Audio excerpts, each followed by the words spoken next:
Mngomezulu. And then I tried to call home. I forgot that I live alone here. Yeah, that's the problem when you stay alone. Sometimes it becomes problematic. Somebody said that one guy went to drink on a Friday, and then he came back home around 12 midnight. And then he started knocking, and nobody was opening the door. Then he slept outside. Around 1 a.m., when it was cold, he woke up. Hey, these people let me sleep here. By the way, I stay alone. Yeah, that's one of the disadvantages. Ladies and gentlemen, I'm aware that we are slightly behind schedule, but we'll try to make up the time. The reason why the IEC and the Herald asked me to do this is because I'm a dictator. So one thing good about dictatorship is that it creates order within a short space of time, because you don't have to consult. Like our president normally consults, which is a good thing to do, but sometimes it delays the process. So then to avoid that, we try to be dictatorial. So, but on a serious note, ladies and gentlemen, this is a very important program, especially given the fact that we are building up to the 2026 local government election, and we therefore have to prepare ourselves for that. I'm not going to introduce everyone who's here, but I will just say you are all welcome, but I'll do the official welcoming at a later stage. For now, I will hand over to someone who is going to formally welcome us, because this is not the university event. The university is just hosting the event, providing the space. Otherwise, the event is organized by the IEC and the Herald. And I was chatting to Mr. Momabolos saying that I wanted to give him a clearance letter to arrive in Gqeberha. Then I remember that, by the way, he's a global citizen. And then I to rescind my letter. Mr. Momabolo, the floor is yours, sir. Let's give him a round of applause.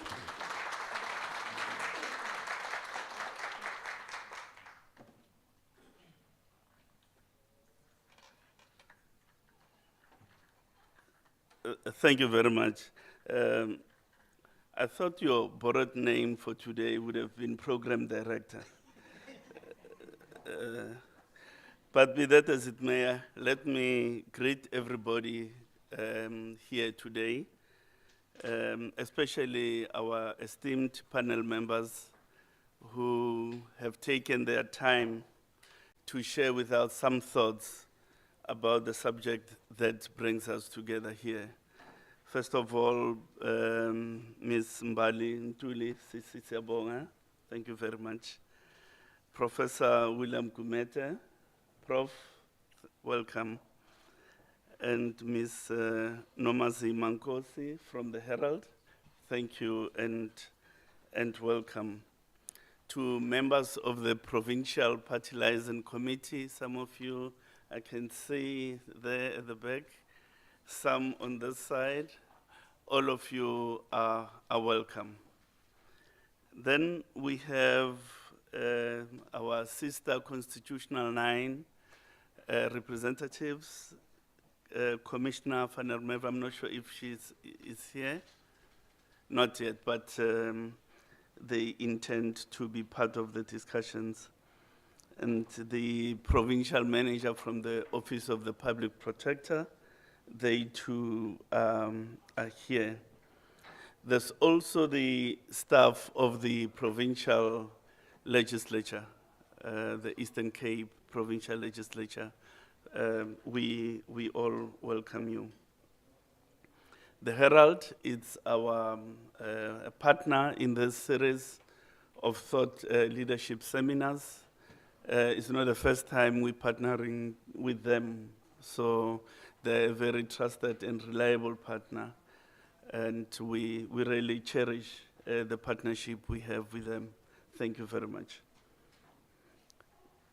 To the university, the Nelson Mandela Metropolitan University, thank you for hosting this seminar again. It's not the first one we do on this side. So your continued support makes this thing possible without having to incur costs for, let me put it this way, without having to incur exorbitant costs to to conduct this series of seminars. Then we have colleagues in the IEC. We have the Deputy CEO for political funding. Mr. Mahlangu, oh, okay, his head is into the screen of his computer. So, members of the PLC, when your party is at the national level, not at the provincial level, are not paid their quarterly, whatever. Mr. Mahlangu is here. Don't say it's Mama Bolo again. It's not me. And then we have our PO who's hosting us, Ms. Kayagazi Makutumana. I'm sure is well known to all of you. Okay, thank you, Kaya. Then we have the PO from KwaZulu-Natal, Ms. Masinga. Okay, thank you. Then the PO from Mpumalanga, Kuku. Hi, Kuku. Langa. Thank you. Then we have the PO from the Free State, Ndati Jabulani Chabalala. Okay. Me, Dr. Tumelo Ntletiba from the Northwest. And then our head of research, Dr. Tabora Po. Okay, and then, oh, Miss Mateta from Limpopo. Yes, there you go. And from the Western Cape, we nearly had a full house. On another day, it would have been a full house. Michael Hendrikse from the Western Cape. And we have our head of communication, Figile Moya, Mr. Moya there. And then Lara is busy on social media to take us to take this process and event into the world as it happens. They are managing the social media space there and ensuring that we can broadcast live. Thank you very much, colleagues, for coming to engage in this important topic. Now, Prof, an inquisitive mind may ask the question, why have this series of thought leadership seminars? To what end? Or rather, put differently, what is the utility to the electoral sphere to have this type of seminars? The nub of our answer is as follows. The Commission needs to understand phenomena that influences the conduct of elections. Now, that phenomena may be political, economic, and even social. Because, in a sense, participation in election is influenced by many varied factors. There is no monolithic factor that influences people's participation in elections. People are influenced by the political realities in which they find themselves. People are influenced by social circumstances, but also influenced by the economic circumstances of their living. So at one level, we're inviting persons engaged in scholarship and some level of public activism.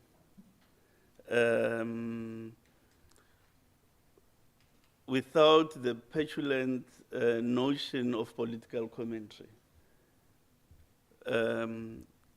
to help us understand this phenomena that I'm talking about. So really it's about getting scholarly informed views about this phenomenon that influences people's participation or lack thereof in elections. So this series of seminars, they have an inextricable connection with an election forthcoming. It's not a discussion outside of context. It's an election that tries to understand some social, political, and economic phenomena that advances or retards people's participation in election. But once we understand it, the question becomes, what then?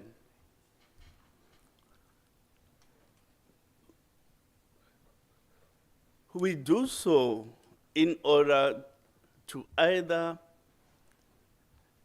influence people's greater participation, one, because we want to have municipal councils that will be elected to have a measure of legitimacy.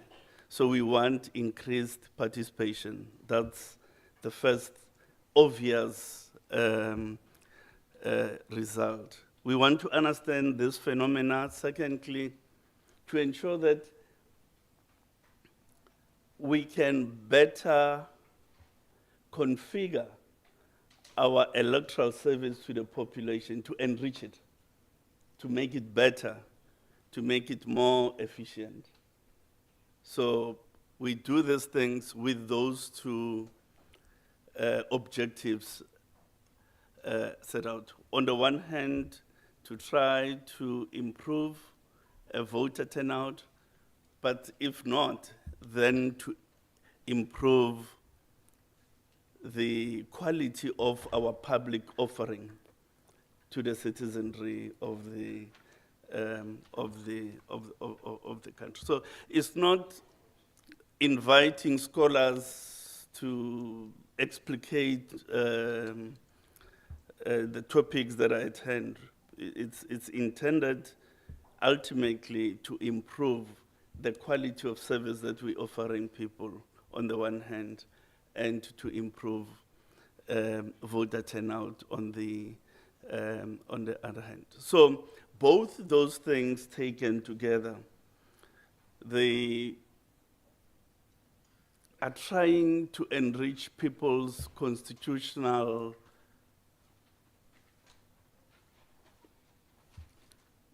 benefit. If you take those objectives put together, if you are able to reach both, then you are improving people's constitutional reality. In other words, the Constitution begins to speak to who people are, circumstances in which they live, and circumstances in which they exercise their right to vote. So this is why we are here, to listen to this esteemed panel, to hear what they have to say about matters related to governance and how those matters shape people's participation or lack thereof in next year's election. In other words, we're also asking our esteemed panel to have a prophetic ability to see into the future, like Prophet Isaiah and others of his ilk. So difficult as it may, they'll offer us something in that regard, but also point out to issues that are concerning to people from a government perspective and how those are either going to retard or influence people's participation. I wish to thank you very much.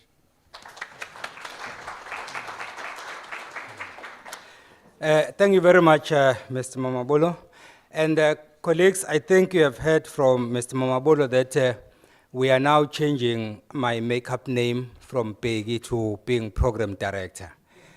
And Prof was telling me that I must avoid this abbreviation MC because he says that when he teaches, where he teaches, MC could be interpreted in different ways. Most people say it's master of ceremonies, but then others say it's mental case. So we're trying to refrain from using that one. Okay, thank you very much, Mr. Mambolo. And I think he has done a great job because then it means that my speakers will no longer be acknowledging who is here, who is not, because he has done the job very well. And I'm also not going to do it. According to the program, for some reason, program organizers decided that I must have few words to introduce the topic. And I'll do just that very quickly. And maybe before I do that, colleagues, please don't be surprised when you see a few students coming in. They are held somewhere, and then if time allows, then they'll come and join us. So if you see some commotion, just like Mkwanazi said, no, we are still safe. So you'll still be safe. By way of introducing this topic, then, ladies and gentlemen, I'll try to cut to the chase because I'm mindful of the time. It is a great pleasure to see all of you here, both those who have come in person and those who have joined us online to discuss this very topical issue on the upcoming local government election in 2026.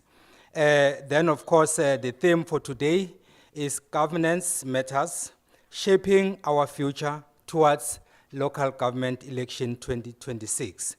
Under this theme, we are going to engage in a thought leadership dialogue, which covers issues such as leadership, policy, public trust, and a couple of other issues as they pertain to the upcoming local government election in 2026. We can all agree that there is currently trust deficit amongst politicians and between politicians and the electorate, as evidenced, of course, in a number of issues which I'll outline right now. So in other words, the relationship between the electorate and the political leadership is at its lowest ebb. I don't have to emphasize that. We know that and we see it on a daily basis. This is evidence, among other things, through mudslinging, which we see on a daily basis, character assassination, and even political killings among politicians. And of course, changing political alliances, as we saw happening in KwaZulu-Natal. Umkhaya will contest to that, where the NFP has given its seat now to the MK party instead of giving it to the ANC. These alliances will continuously change until the 2029 general election. And of course, we also see intermittent service delivery protest, and then voter apathy, at the point that Mr. Mamabolo has just spoken to, and a couple of other issues which in fact should not be happening 31 years into democracy. Michel Foucault, one of the French historians, described the art of government as the introduction of economy into political practice. In other words, to bring economy into political practice. Indeed, there is a point of convergence between the two, in the sense that economic instability usually leads to political turmoil. And by extension, if there are political upheavals, those will negatively impact on the country's economy. So the two are intertwined. Foucault's notion of governmentality argues that people decide who should govern them and how they should be governed. In his book titled Discipline and Punish, published in 1977, Foucault juxtaposes two projects. One is the genealogy of the state, and the other one is the genealogy of the subject. At the center of this is power, because both of them are contesting the power space. Voters are saying we have the power to put you into positions, and politicians and the government and the state say we have the power to control you. The state has the power given to them by the subjects, and unfortunately they exercise that power over the same people who gave it to them. And then, of course, that is an irony. Unfortunately, that is the reality we are faced with. In the event that the state fails to use this power accordingly, then voters, the electorate, then has the power to remove government. We saw examples in Nepal recently. We saw another example in Madagascar. These are just two of many examples. So against this backdrop, as we prepare for the 2026 local government election, a couple of questions come to mind, which unfortunately for the speakers. They are going to ventilate on those issues. I'm not going to answer any of them. The first question, of course, is whether government matters feature when people plan for the election, or if they just vote because they have to vote. And then the other question is, what are our views about leadership or lack thereof in South Africa today? In other words, are we comfortable with leadership? Are we not comfortable? And then whatever the answer we give, what then? That is the question that Mr. Mamabolo asked just a few minutes ago. And then to what extent do we apply our minds when voting, or do we vote as a compliance issue? I once wrote an article where I was saying that manifestos don't win elections, particularly because people vote for a party having not read even one sentence of the manifesto. Then do we vote because we have to, or do we vote advisedly? I'm not sure. Do we see ourselves as shaping the future, or are we expecting others to shape the future on our behalf? In other words, have we outsourced agency as voters? Those are some of the questions. And specifically, what should our minds wrestle with as we prepare for this election? And then, are we ready to shape the future, or are we going to allow others to do so? Luckily then, I'm not the one to answer these questions, as I said. Today, we have people who are more than capable to do the job, and they've been carefully selected to represent different sectors of our body politic. We have academia represented, we have the political space represented, we have the media represented, and then I have the privilege to introduce them. And I will introduce them at once so that when I afford them the opportunity, I don't have to introduce them again. And by the way, each of them has a lengthy CV which might take an hour to read, so I decided not to venture into that terrain. So suffice to say that the first contributor to this discussion will be Professor William Kumede, who is an associate professor at Wits, that is the University of Witwatersrand, those who want the longer name, but the shortened version is Wits. So then he will be the one person doing the job for us. And then next to him is Umkhaya, Usisimbali Ntuli, who is a former politician and the current CEO of Groundwork Collective. And in fact, I must say, Mr. Mamabolo and colleagues, that in 2018, I defended Sisimbali without her knowing. There was a party that was going to a conference, and I said that this is the best candidate to lead that party at that time. And I spelled out the reasons why. And there were 3 reasons. They didn't listen to me, and the rest is history. And then the last speaker, the original program had indicated that was going to be Rochelle de Kock, but then she has been deployed somewhere, thanks to Perna. She has deployed her elsewhere, and then she will be represented by Nomazima Kosi, who is an assistant editor investigations. And by the way, I had to confirm this one. She has nothing to do with the Madlanga Commission, and she has nothing to do with the ad hoc committee. So without further ado, then I'll hand over to Prof. Kumede. So this is how we're going to do it. Each speaker will present for about 5 to 7 minutes, and then we'll use 3 minutes to engage, and then I'll move to the next speaker. Once we're done, and then I'll hand over to the floor. So while they speak, please jot your questions. And by the way, these are the only speakers that have been given the privilege to speak. So your turn will be just to ask questions. We don't need any keynote address. Over to you, Prof. A round of applause, please.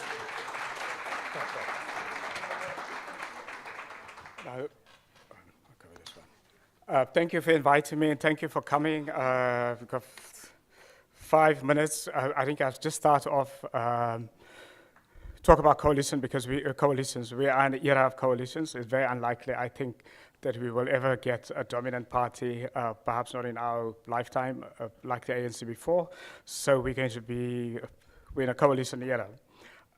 Firstly, just to say that coalitions is not as frightening as it sounds, and I know a lot of people are frightened by the idea of coalitions. Actually, if comparatively look around the world, the coalitions actually has brought economic miracles, whether it's Germany or whether it's in Brazil or whether it's in Mauritius. Or Switzerland, or even Japan, which is a different kind of coalition. So coalitions around the world actually has brought some of the world's great economic miracles since the end of the Second World War. And about a third of all countries since the end of the Second World War have been governed by coalitions. And there are some countries that have only had coalitions since the end of the Second World War. I mean, Germany, for example, only had one term since 1945 that it didn't have a coalition. Just think about it, yeah? So that great German economic miracle after the Second World War had just been in coalitions. And then also, I mean, the same in developing countries. If you think about it, Brazil, since the late 1950s, Brazil was run by dictatorships until about the 1990s. In the 1990s, Brazil's great economic miracle, what we now think about Brazil, I mean, that economy, that giant economy of Brazil has actually just been built under coalitions. And when I say coalitions, I'm talking about really big coalitions. I mean, Brazil coalitions is 10, 11 party coalitions. And the coalitions are not the same ideology. So a lot of people ask me, say, well, you know, how could we have coalitions in South Africa? We are so different. Your political parties are so ideological different. Actually, just take the case of Brazil. I mean, all of their coalitions, 10, 11 party coalitions, you have to think about it in that way, from totally different ideological spectrums. I mean, right now, the coalition of Lula da Silva's coalition is a 10-plus coalition. And I have parties from the Workers' Party on the center-left to parties on a really very right, church-based parties. When I say not progressive church-based parties, but sort of parties on a Catholic right, in those kind of coalitions. And imagine even with those type of coalitions, they have delivered the goods and have produced Brazil's economic miracle. So it's for coalitions to work, parties don't need to be of the same ideology or the same color or and so on.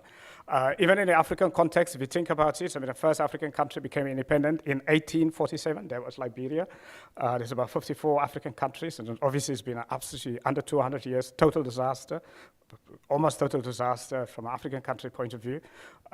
We've, out of the 54 countries, that is, according to UN countries in Africa, only 5 or 6 possibly has done well. I mean, it's one of the most frightening records of any continent the last 200 years from a governance point of view. But the countries that have done well is actually the countries under coalition. So if I would ask you a question, for the last 200 years, which type of governance system in Africa has been the most successful? Has it been liberation movements? Has it been dictatorship, military dictatorships? Has it been one-party rule or personal rule? It actually been coalitions. So the most successful system of governance for the last 200 years in Africa has been coalitions. Mauritius, a coalition.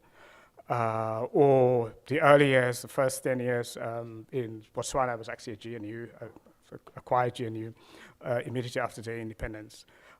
Even when you had sort of semi-coalitions in Cape Verde, and it's been success. And even closer to our times, in the countries after conflict, they put together coalitions where it could be GNU or any other kind of coalitions. Those periods of coalitions has always been the most successful periods in a country's history. You have to think about it, whereas Zimbabwe, when they had their GNU, whereas the Gambia, I mean, you know, the Gambia came out of a very long dictatorship, and so on. I mean, and that really is the history of coalition. Even coming back home, we've seen some very, very good coalitions actually at local level. So it's not that all coalitions have failed at local level. I was asked a couple of years ago when the Joburg coalition, when he was under the DA. Oh, no, it was under the DA. Yes, yeah, it was Herman Masaba was the mayor, to spend some time with them at that time, and we did looked at coalition government at a local level, and actually quite a few, many coalitions actually worked and did well. Now, What makes coalition work? So maybe that's because now we're coming into a local government election. Why do they work and why don't they work? I think the first thing is what makes coalition work is coalitions must have an agreement. So if parties are in a coalition, there has to be some kind of formal agreement. When there are no formal agreement, that's actually when coalitions often collapse. So formal agreements, that's there, everyone signs on it. That is why when I was chairing the negotiations with a multi-party charter, I made it very important that they sign agreement and that the leaders, 15 parties, and that they did it publicly. And that the agreement was publicly available. That's the first thing, because the agreement is also a way of holding the parties accountable, not only to themselves, but also accountable to the public. And to their voters and their supporters and their members. So that's very, very important. And you would see many of the coalitions that failed at a local level is because, the first thing is they've never put any formal agreement. They agree to obviously govern together, but it ends there. There's no agreement that says, this is how we're going to do this. This is how we're going to deal with things. And part of that agreement, something that's very, very important, is to have a conflict resolution mechanism. Even if you think about it in our private life, in our intimate life, or our business life, in any kind of partnership, you have to have upfront a conflict resolution mechanisms. Even if you're going to marry someone, you have to decide before there's going to be conflicts. It's natural. How are you going to deal with it? So if you're not going to do that, and then the conflicts come, they're going to be in trouble. So the same with coalitions. So there has to be a conflict mechanism ahead of time. It could either be if you can't agree on something, what are you going to do? Are you going to get an external person in to come in? Are you going to be an ombudsperson to come in, or what? Again, even with the GNU, I advise some of the parties, and when they put together that on the GNU, is that it was critical that I have some kind of conflict resolution mechanism. And it's not just having it for the sake of having it. There are two ways to deal with it. One could be an external ombudsperson, for example, that's not part of the parties. The other way to do it could be where the party that's the smallest party actually chairs the conflict resolution mechanism. If you think about a GNU, the big mistake in a GNU with a conflict resolution mechanism that the GNU has, and which I had actually counseled them not to have that kind of system, is where the deputy president is chairing it. Now, in a conflict resolution mechanism, in a coalition, you can't have the biggest party chair. You can't have the mayor or the president chair, number one, and you cannot have somebody chairing it from the biggest party. That's just a no-no. So what you need to do is have it from either independently or bringing in somebody from the smallest party. And so on. It's very, very crucial. The second thing is that a coalition must be seen almost as a super party. So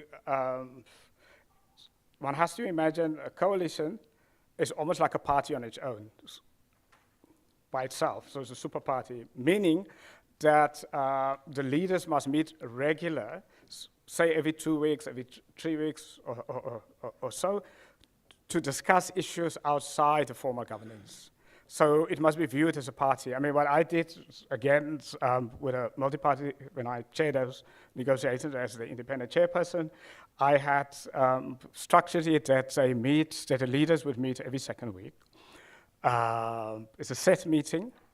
So, all the party leaders, and we discuss with a set agenda and the issues. And then in between, another meeting of your general secretaries of the parties. And that sort of other meeting is to deal with issues that could become problems, and so on. So at the end of the day, if you then govern as a coalition together and you have those type of mechanisms, what it means is over time you actually build a cohesion and you build trust and you build ways of working together and you get to understand each other. I mean, another big part of reason why our coalitions do not work, just think about it in other countries. You would read the news of maybe there's one actually just happened now. Japan, they've just elected their first woman prime minister. So they had the election in July. So between July and now, they've been unable to put a government together. So they've been without a government for 3 months. But think about it, Japan has continued as if normal. And then even other places like in Germany and Belgium, where they can't put together national coalitions, but the government continues. There's peace, the stability, things continues. And so why does it happen? It is the public service. So a public service is an important factor at a local level. When coalitions fail, if you don't have a professional public service, the whole government fails. And that is why it is so important to have a professional public service. So what does it mean by professional public service? I mean, I was part of President Ramaphosa's inquiry, the task team called the professionalization of the public service. And we made some recommendations on how can we make the public service professional. So one key thing that is missing in our public service right now, obviously the first thing is in terms of the public service must not be accountable to the governing party, but it must be accountable to the constitution. And if you see the countries where that's been run successfully under coalitions, and even if the parties struggle to put a national government together over a period, but the government continues because the public servants are not accountable to the politicians. And the public servants are not appointed by the politicians.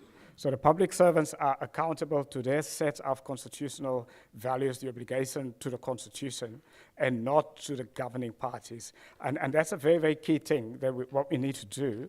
We absolutely need to professionalize the public service at all levels, also at the municipal level. Thank you very much, Prof. Kumede. According to the program, I'm supposed to grill you. I'm kidding.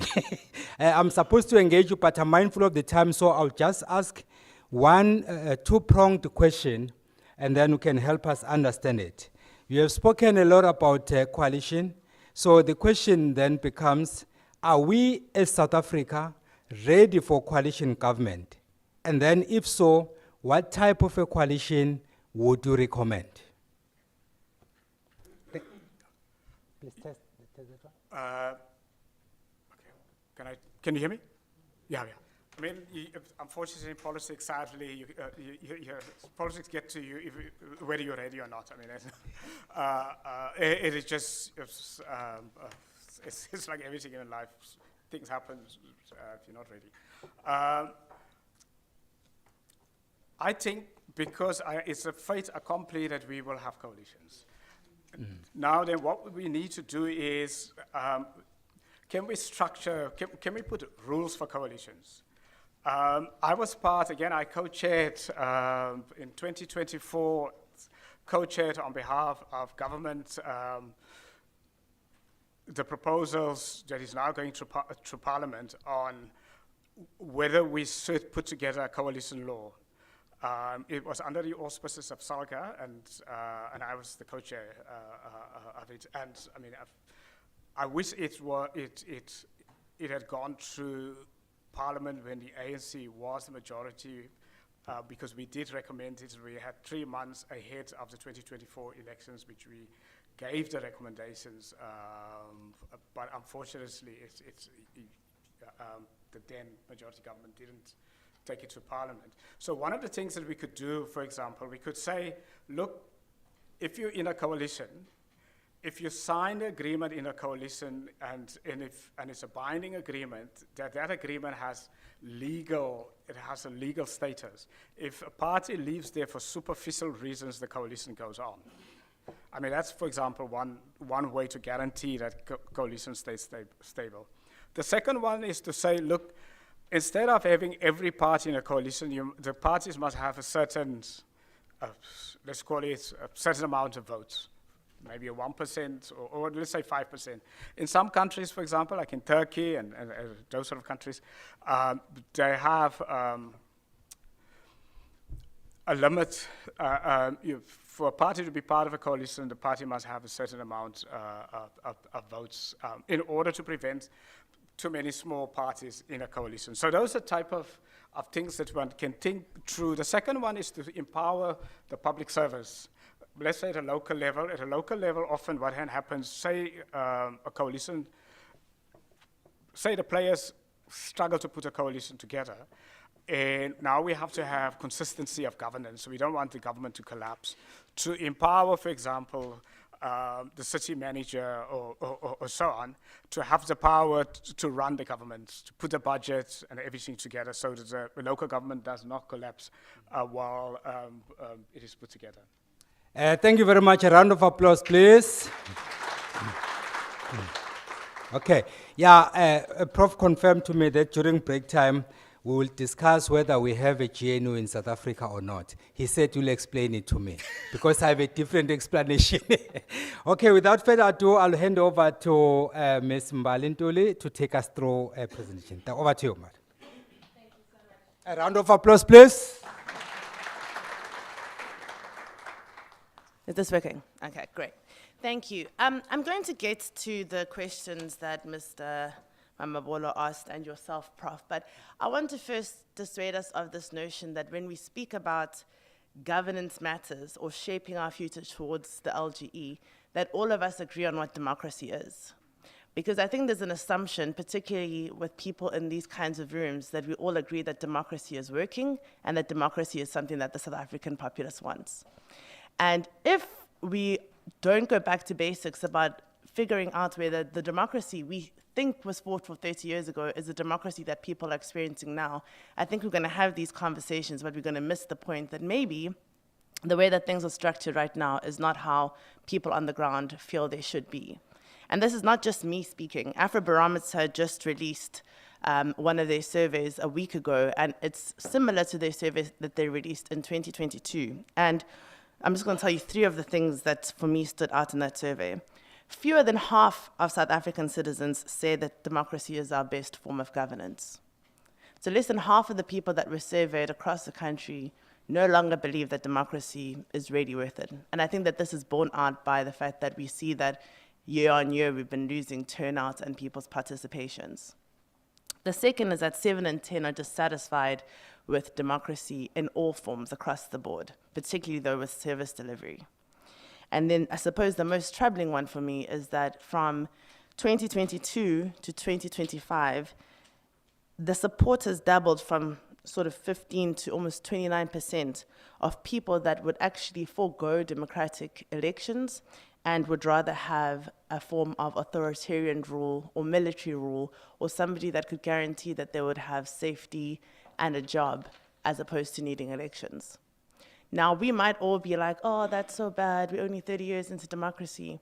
But for the person that's sitting at home after they've written their matric and hasn't had a job for the last 5 years, democracy is starting to become a very abstract thing. Whereas if somebody who's a very astute politician can say, I can promise you this, and I can promise you a job if you vote for me, or at least at first, and gets overwhelming support, well, we've seen this play out in many, many countries. And South Africa is not the exception. This is happening around the world. Brazil, Hungary and Turkey, the want for more authoritarian regime or more authoritarian rules comes when people feel that the promises of democracy have not been fulfilled. So for 30 years, we had one dominant system of one dominant party in this country, and we're no longer in that terrain anymore. As the Prof has said, we're in coalition country now. But the only one thing that I think we need to be mindful of is as we go through this transition, which I think is from liberation era politics to governance era politics, that we're not leaving people behind by not also making sure that they understand what's at stake if we give up our democratic rights. And not just for the emotional of, it was so hard fought for, but what can come if we allow that to not be something that we take seriously. And so we know people are tired of failed promises, and when democracy is divorced from people's daily lives, when they don't get water, when they don't have electricity, then their dignity is eroded, and then democracy becomes something that becomes more rooted in cynicism. And so when we are talking now about as we go towards the local government, if we're not also going to be serious about a reset in this country of how we involve civics, particularly with helping the IEC as being a part of these conversations, then we're going to have a cyclical conversation where we talk about, our democracy is not going great, or there's bad participation, or people aren't voting. And what happens then is you have bad outcomes, you have minority governments that can't put together coalitions, which means you have no accountability for these politicians, which means that you're going to have failed service delivery, which means that people are going to be disillusioned with government, and on and on and on. And so if we don't attack it from the very beginning, then we're going to have the same conversation in the 5 years. And I don't know about you, but I'm very tired about having the conversation of why things aren't working when we know that also as citizens, we are not doing anything to make politicians actually do the jobs that they're supposed to do. And I often ask this, but I want to ask it again, just so that I can give you an example of what this means. How many people in this room have ever attended a council meeting by a sign of hands? Please could you raise your hands? It's like 6 people. How many people could confidently answer to me what an MPL or an MP does on a day-to-day basis? 1. How many of you are happy with the current state of our health system? None. How many of you put any kind of propositions or remarks to the various number of public participation surveys that were asked to everyone about what they would change about the health system? How many of you wrote in, went to a meeting, said anything? How many people know how long the NHI has actually been in Parliament as a bill that's been discussed? So, none for the last couple of questions. And this is the problem that we have. And this is a group of people at a university. So we are supposed to be the intellectual bubble. But none of us have written in about the NHI. We're scared now that it might be coming in, even though it's been around for 17 years. Nobody here is attending any council meeting. I doubt very many people have ever even met their councillor. And yet we're going to local government elections. We're all unhappy with the state of our country. But who are you expecting is going to change this? If it's not the people in this room, what you've done, to answer the first question, is that you've outsourced your democracy already to political parties. And at best, maybe if you're someone that votes, you think, oh, you've done some duty because, the IEC is doing that part to make it easy for us. But after you voted, then you do nothing else. Even though we have a participatory democracy that is bar none in the world, we all then just sit back and we watch our city politicians fighting about things. And then we complain, and then we ask, well, why is nothing going right? And so I say this because we can have a conversation about coalitions and coalition countries, but if we're also not going to have a conversation about how we can get more plugged into the system, they're never going to have to listen to us. And I want to draw your attention to 2 very important acts that are currently being discussed as we go towards the local government. The Municipal Structures Amendment Act bill and its association. This is an act that regulates the IEC and the Minister of Culture basically to how, when our elections can be done, and a lot of things within it. Thresholds of seats, as the Prof has spoken about, the executive or the mayoral system, and coalition rules, if we so have. And this has been in discussion for a very long time, but I'm assuring you now, the majority of South Africans are going to wake up after the next government elections and be in shock that suddenly there were all these new rules, despite the fact that they've not done anything in the meantime to educate themselves. And I'm not putting this as a blame or judgment. I'm just saying that the political system works for people who actually want power to use it. It's not something that is going to work for you if you're not engaging with it. Democracy is a contact sport. So right now, what that bill has, just as some of the things that I think you should be aware of, is 1, there's an insertion of what the definition of a coalition is. So you can have a coalition in Japan or Finland or Germany. That might not be the type of coalition that we decide we want as South Africans. And that's currently being discussed by the same politicians who are not going to want to get themselves out of power. So if we're not the ones that are also going to be participating and writing in and making sure that we have our voices heard, even I wouldn't make sure that I helped people to get me out of a job. It just doesn't make sense. Local government is the most contested because, quite frankly, we know it's the easiest way to loot in our country. So we need to be aware that this particular amendment bill and structures bill is going to help the people that don't really care about whether they're going to have service delivery. What they would like is a 52 million rand car and 4 Lamborghinis. Another thing that's in that a particular amendment bill is that there's a change to whether you have an executive or a mayoral system. Now, the majority of the country has only ever known mayoral systems. I'm from KZN, so we have an executive system. And one of the changes that they're saying is that if you can't get a majority in any of the municipalities, and that looks like it could happen in some of them, this should allow for there to be an executive system. Now, the executive system allows you to have people in the executive proportionally to how well your party did. Now, if we're already having 72% of our parties that are in parliament right now as part of the GNU, which means we effectively have no opposition, can you imagine when you have to get the MK, the EFF, the ANC, the IFP, the NFP to all be on one executive? Do you really think that that's going to be a municipality that's going to do anything? And I am being political now because I'm not scared to say that I don't think that those people are mature enough to work together. Put the DA in there too. And then the other thing that's can happen there is it provides for the election or the removal of a municipal manager by a show of hands in that council. You've seen that we can barely even do secret ballots. And now we're going to do that as a show of hands. And the popularity contest that comes to now making that, which should be an official above politics, somebody that's going to be decided in that way. And look, we must have these debates. I'm not saying any or one of these things mustn't be debated. I'm just saying this is what's on the table right now. And then the last one that I think is important is the thresholds. So one of the things that this Amendment Act wants to introduce is that there should be a threshold to the political parties that can have seats. Who does that actually then benefit? It's going to be the biggest parties because they know that they can mobilize and get differential turnouts and get their voters out the most. When we initially wrote our constitution, we wanted the proportional representation system because we didn't want to have minority people of any kind being left out. And one of the parties that supports this bill, which is the Democratic Alliance, argued very successfully in 1994 that we shouldn't have thresholds because you want everyone's voices to be heard. They got 1.7% of the votes in 94. Come to 2025, the DA and the ANC have decided that maybe we should have thresholds. The smaller parties are irritating, so let's not let them in too easily. I'd be curious, and I think that this is what we should be asking, why was it not good in 94, but suddenly okay now in 2025? And I'm sure there's differences, people will say. But these are the things that we should be looking out for, because we'll wake up, and if that was the case in the last elections, 11 of the current parties wouldn't have gotten into council. And yes, we can bemoan that they've all been immature, and sometimes you have a party with a 1% that becomes the mayor, and maybe that isn't fair.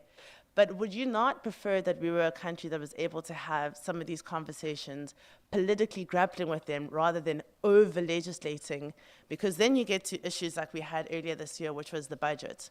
So let's say you have this coalition agreement, we have the definition, you're locked in, you can't get out, and if you do get out, there's going to be legal consequences for your party. But then the majority of your coalition parties, let's say, says, we want the death penalty back. And now you can't get out of that, that coalition, even though it goes against the values of your political party. Does it feel like that's the right sort of thing we should be taking? Or even if it wasn't the death penalty, if they say, we want to increase the rates by 50% in 1 year, but you can't get out of it because you've been locked into, where do we allow for the space to have the opposition? Or is that only going to happen with the non-existent threshold parties that are not even going to be in that municipality? So we can be intellectual about this, but the problem is we have bad leaders, they're immature, many of them haven't even read their own rules, they can't answer the same questions I was asking you. And yet we are about to give them even more power to decide on a daily basis what they're allowed to do at our local municipal levels. And that has a far greater effect on us and a far quicker effect on us than some of the bills that take years to pass. And I think that if we are going to not do this, then I suppose this question that you asked us is, do we vote just because we vote? Then yes, we're just voting on vibes, because none of us is actually making sure that we understand what we're doing. And I suppose the quickest, and I'll finish up here, way to make sure that we're not just outsourcing our vote is that we need to start having these conversations and then acting on them. After we leave here, it would be great if the students in this particular university decided that actually maybe for the next elections, they themselves will put up their own councillor. Why don't you go toe-to-toe with the political parties? There's actually more of you in one ward than there are any political party voters. you could actually make sure that you ran the ward that your university was in. And similarly for the rest of us, we should be involved in our UIPs and the CPFs. We should be going to ward committees. We should be holding people accountable at the very nexus point of where we need them. I don't expect that everyone's going to speak to, the Minister of Public Works to get policy changed. But if you're not prepared to do it in your own road, then the governance matters in shaping our futures towards LGE will once again just be decided by politicians and not us. And then, quite frankly, 30 years into democracy, I'm not sure that we can blame politicians alone, because it's also a reflection on who we are. Thank you very much. A round of applause, please. Yeah, no, things are heating up. Yeah, it's always nice when we talk about politicians because they take the defensive stance. If you ask them, do you really understand what the rule book is and what does it say? If you rise on a point of order, do you know which section you are quoting?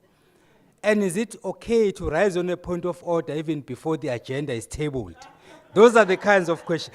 But it's not me saying it. Okay. Sisimbali, I like the question you started off with, asking, do we understand or do we agree on what democracy is? That's a very pertinent question. And then the other question is about the role of civic society, how they should be brought in into the discussion.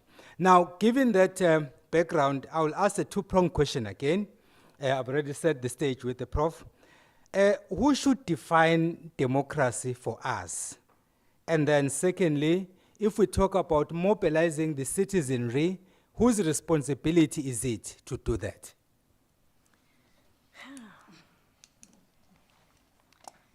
Well, those are the million-rand questions.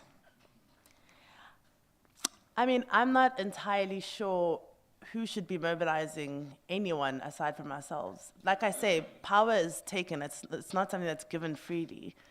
So it becomes a question of whether we are prepared, particularly maybe as the middle class, to continue being triply taxed for private security, private, transport, private this, or if we are prepared to, as Frans Fanon says, commit class suicide and come together to actually make a compact with people in this country who don't have those privileges to reimagine what democracy should be and what it should be seen as and what it can do for people. And to also come from an ethics of love for the general South African person. And I know that seems very airy-fairy, but I don't see enough of that in our political regime. And I suppose it comes down to us at an individual level, wherever we can do it. But I also think we haven't done enough to encourage people to be a part of civic organizations that do it. So as an example, the NPC that I run, one of the things that we do after we've registered young people is we take them through a curriculum of civic education. We then also ask them to participate. And one of the easiest ways is to help on election day, for example, as observers. The IEC obviously has the people that work for them. Political parties will send their party agents. But would it really be that difficult for each of us who's going to be voting anyway to dedicate half of our day to actually protecting our democracy? That's one very simple thing that you could do that takes nothing away from you, but it automatically makes you somebody who's plugged in and is doing the work. And you can do it from 18, so it's not even as though there are any restrictions on it, except for the general ones. I just think that we haven't had many avenues of allowing people who are very patriotic as South Africans to find a way that they can actually contribute. And until we do that, I suppose it becomes who are you to tell us what democracy should be like? Because we also love that as South Africans. We don't like any of the political parties. We always hate when there's a new political party because we always want to say, well, who are you to tell us, or where do you come from? And it's the same with civil society. We don't want to be told, but we also don't want to do. So I don't have any easy answers about that. But what I do know is that our democracy cannot solely be defined by politicians. And maybe that's a conversation that we should be having. I'm also not a professor, so I hope you can answer that at the end.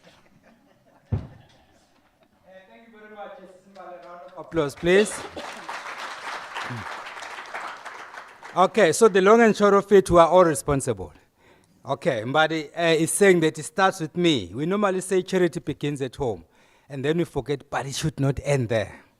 Okay, without further ado, I'll now hand over to Sis Nomazima Nkosi to give us her take on this. Over to Sis. Good morning to everyone. So as the media and as a journalist, many of us learnt about coalition politics on the job. I remember, particularly here in Nelson Mandela Bay, post 2016 elections, we learnt about coalition politics at the same time as politicians here in the Bay.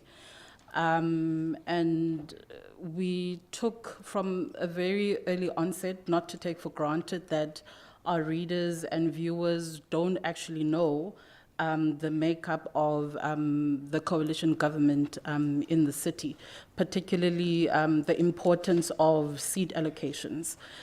Because here in the metro, post-2016, the ANC for the first time lost its majority. And so the anticipation, I remember at the time, was that the ANC would have some way, somehow maneuvered or managed to form part of the coalition, but they were, I suppose, bested by Ethel Trollip in the time, and he managed to obtain the mayoral chain. So we had to tell our readers, these are the parties in the coalition, these are the number of seats the coalition has, and then we had the emergence of kingmakers. And we had to explain to our readers how a two-seat party in this metro can be mayor or deputy mayor. So we were, I suppose, just swimming in the waters at the same time as the politicians.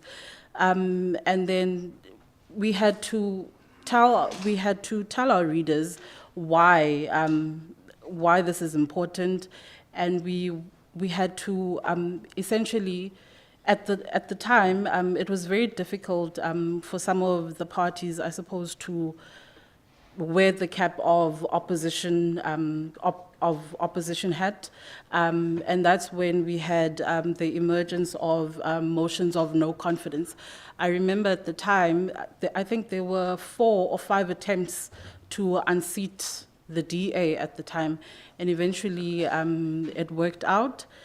But with those attempts at removal of this particular person, there were delays in terms of the administrative work.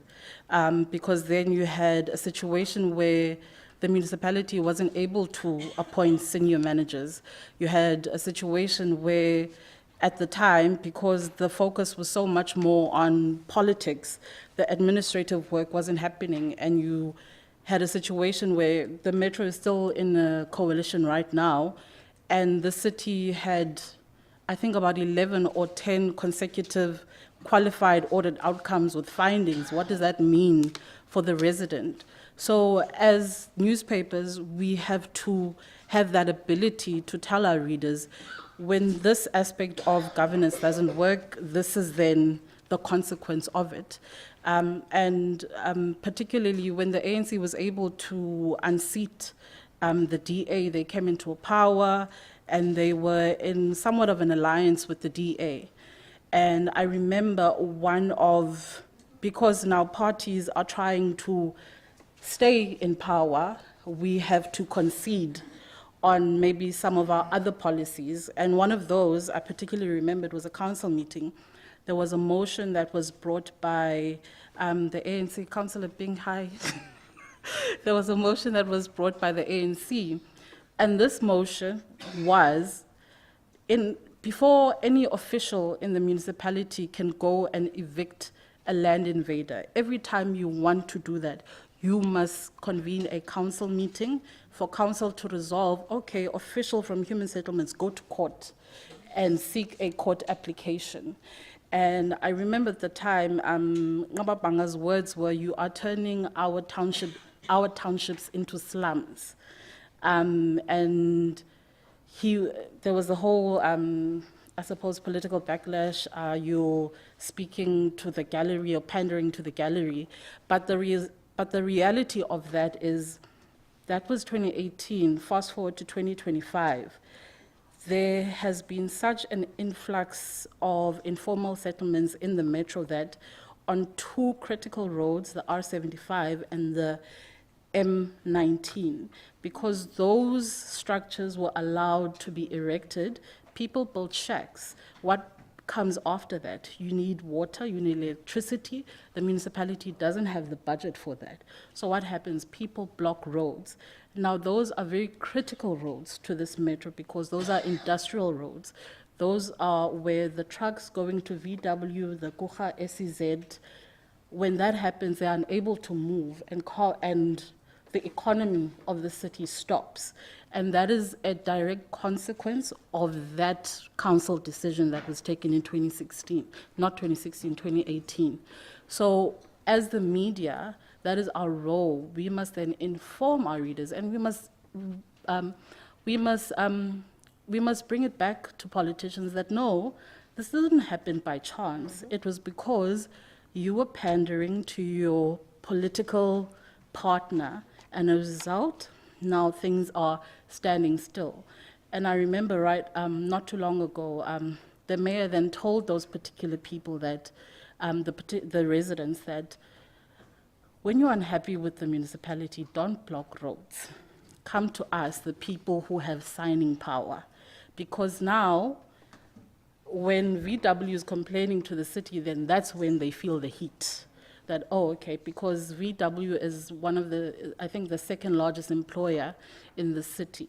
So that is then our role as the media. We must be able to reflect the consequence of a policy decision at a council level to the resident who now doesn't have water, who doesn't have electricity, who uses a candle to light, and then there's a shack fire, there's this, there's that. And then also, one of our continuous struggles is that we're a newspaper, but we've got a motto of digital first, print premium. But then we've got a rural audience that needs to know what is happening in a council, in any council in this province. And unfortunately, most of the time, the people in the rural side of the province get their news through radio. And just because of how long these meetings are, because sometimes council meetings run until 1 a.m. in the morning. No one's staying until 1 a.m. in the morning. So those residents miss out on critical information that is coming out of those meetings. So, and also just resources in general.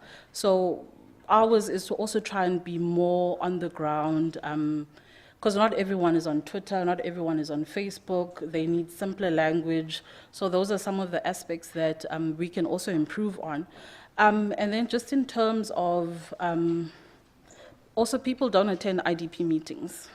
I've seen this. I attend, because I have to cover them, I attend them. People don't attend IDP meetings, and people don't know that I can attend. I've got an issue with an open field, there's illegal dumping, the municipality is not cutting that bush. I can actually, you go to council and then you realize that there's no bush clearing contract because the MMCs, for some reason, they can't agree on how this contract should go out into the municipality.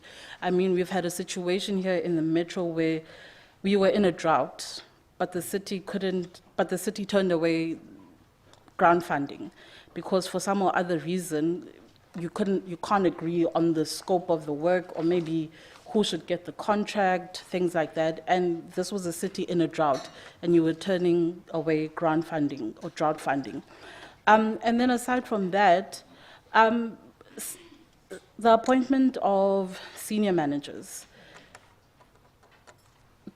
There's not meant to be political interference, but there is political interference. This is an economic hub of the province, but we've had about eight acting senior managers since 2021. We've had about 4 or 5 mayors since 2021, and that doesn't invite confidence for any investor coming into the city.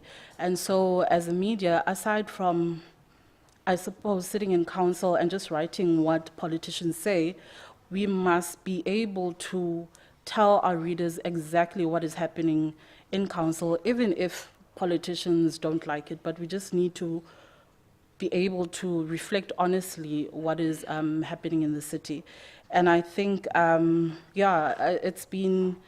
it's been quite something to see, because following the 2016 elections, there are about mid-20 hung councils in the country, and now it's over 60 hung councils in the entire country. So we must be able to, I think also it just shows a pattern with voters themselves, just that there is a difference in the level of voting at a local government versus a national government. There's different thinking, but like Mbali says, we just need more participation when it comes from voters in terms of participating actively in South Africa's democracy. One of just generally people not attending meetings critical to them. I remember there was this huge backlash when Port Elizabeth was named, the name change from Port Elizabeth to Gqeberha, and it came as a shock to people. When did this happen? And we were like, there've been about 4 meetings. There've been about 4 meetings prior to the finalization of the name change. And in between those meetings, there was an opportunity for people to submit objections to the names, but they just didn't come.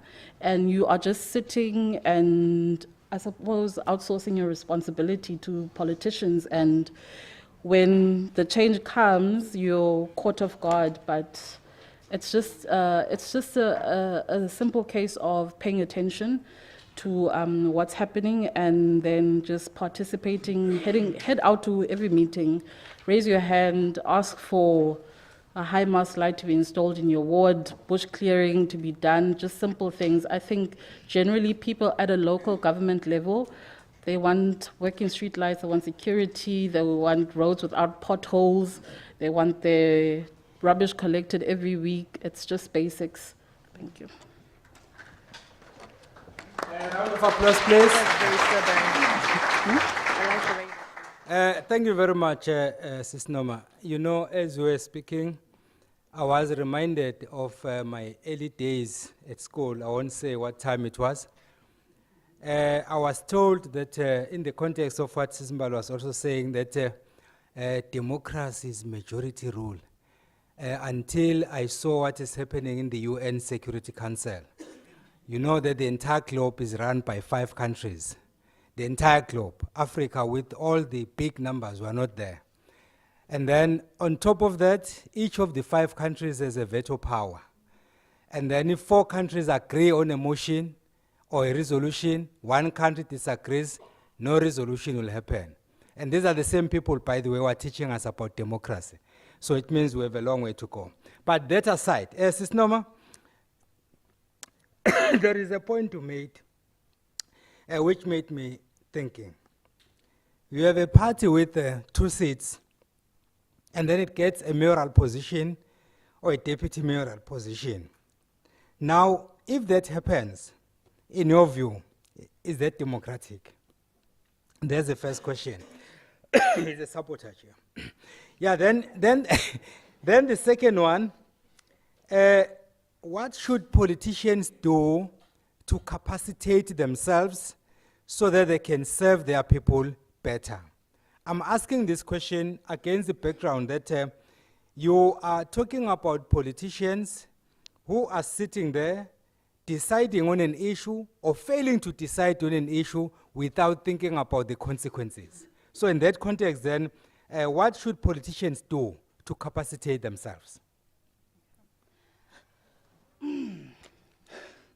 So I think on your first question, if I voted for that 2-seat party in the election and my person becomes mayor, I'm like, hey, democracy in action. I'm going to be happy because then my person is there in office. So I suppose it depends the perspective of from where you're standing. That would be my answer to that. And then what should politicians do to capacitate themselves? There's this whole thing, I don't want to say, well, I'm going to say it. I think education was The EFF made education fashionable again, I think, amongst our youth. We didn't just see politicians, I don't know, in parliament, but we saw there was a whole lot of excitement when people saw Julius Malema, Floyd, and others just being given, being kept for whatever qualifications that they had. And so we saw the ANC also saying that in order to be an MMC, you must at least have matric. But then when you ask, it's like, the OR Tambo School of Politics is the equivalent of a matric, something like that. So I would always say, read, listen to your constituents. But at the end of the day, we do know that politicians will always toe the party line, regardless of how they feel individually. I'm going to bring it back, because we are a regional paper, I'm going to bring it back to the 3 former DA councillors now that are before the Commercial Crimes Court. I remember Victor Manyate, when it came to the vote of voting out Ethel Trollip, he famously said, it's my choice, I'm voting with my conscience. So he thought, for whatever reasons, he was doing what he needed to do. But at the end of the day, politicians, especially politicians representing parties in their councils or legislators, will always toe the party line. So unless what you as the voter is in line with what the party, I suppose what the party line is, then there's no bridging that gap. Thank you very much for that. Ladies and gentlemen, let's give our speakers a round of applause. You know, we started a bit late, but because I have esteemed speakers here, we had a brief conversation. I didn't use my dictatorial powers. I just persuaded my speakers, and they came to the party, and they were straight to the point. And they've done a sterling job of saving us time. Because at the end of the day, this program is yours. You have to be given an opportunity to air your concerns, raise your questions, make your comments, but then please, no speeches. There is one person who got into the Guinness Book of Record for presenting the longest speech in Parliament. Do you remember who that was? Tell us. Yeah, he made the longest speech.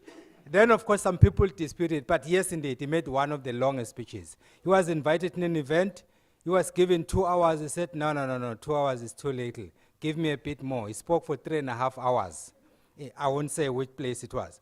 But, okay, ladies and gentlemen, as I had promised, our students came in. I like these students because they do listen. If we invite them, they say, okay, we'll be there. Just give us the time. And then even if you tell them at the 11th hour, they don't complain. They say comply and complain later. So I'm hoping that they are not going to complain later, but they've complied. That's the most important thing. Thank you very much for coming. So, ladies and gentlemen, we'll do it this way. You either make a comment or you ask a question. But then please, even if you are lengthy, don't go beyond 2 minutes so that I can take as many hands as possible. In the first round of questions or comments, I will take 3. And then if you have a pointed question to a specific speaker, please indicate. And then if you are making a general statement or comment or question, it's also fine. But then when I point you, you then tell us who you are, and then you ask a question. Don't give us a CV. We'll ask for it during tea time. All right, we start now. I'm left-handed, so I'll try not to start from my left. So I'll start from my right. At least I'm accused of being biased. So I'll start from my right. One hand is noted. I need 3 hands next to her. And then, so I have 3 hands here. So it's 1, 2, 3. You tell us who you are, and then you ask a question or make a comment. And then Sis Berna is helping me with the online questions as well. Okay, over to you. Thank you very much. My name is Norton Bakako. I come from the Eastern Cape Legislature. I'm not a politician. Prof. Gumede refers to South Africa having the ability to have working coalitions. But what I would want to understand, do you think that the democracy that we've experienced in the past 30 years has been founded on a correct blueprint? Or was it just a medley of different role players that did not think about governance, but thought about government? Thank you.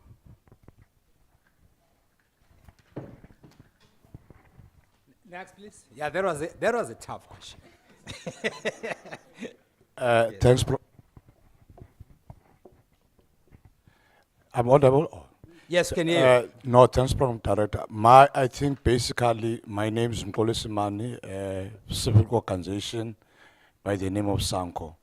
My question is towards the professor, you know, on the issue of the collusion, especially at the local level, where we know exactly that some of the services that our community needs might not be within the sphere of the local government. How do we ensure that those collusion models will be able to bridge the gap between the local and also the provincial level? Thank you very much. The two have given us good examples. Straight to the point. Over to you, sir.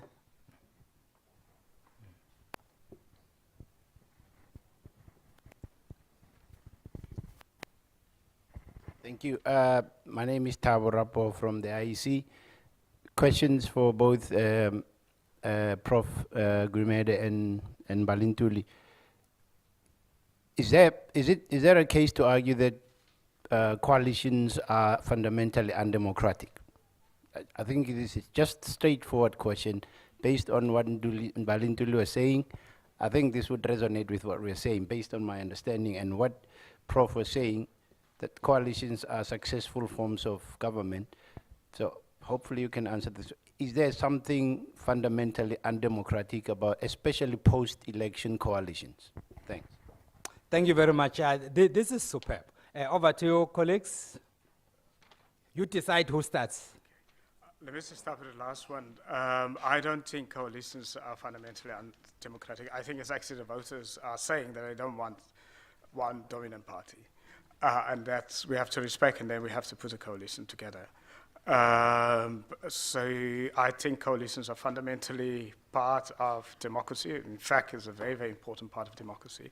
It's just us, as Mbali was saying, that our politicians are not mature enough.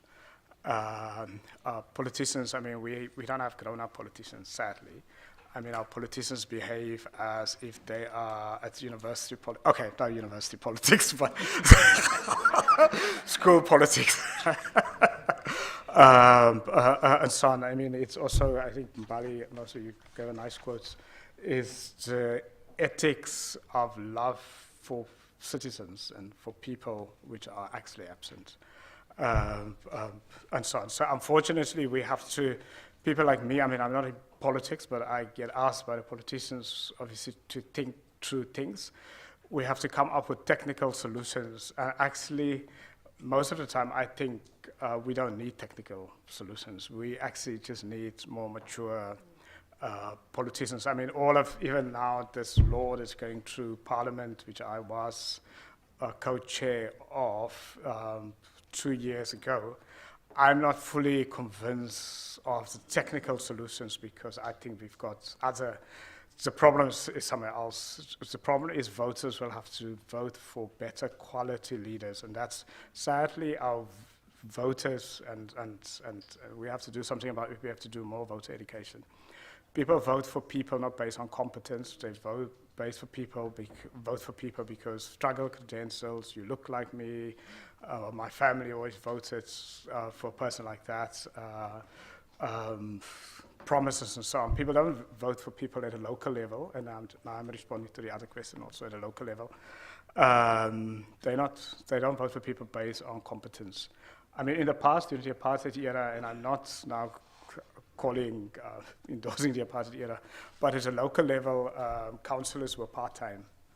and people had other professional jobs, and they, councillors would come in one day or a couple of hours, and so on. And maybe there's something there to be learned from that.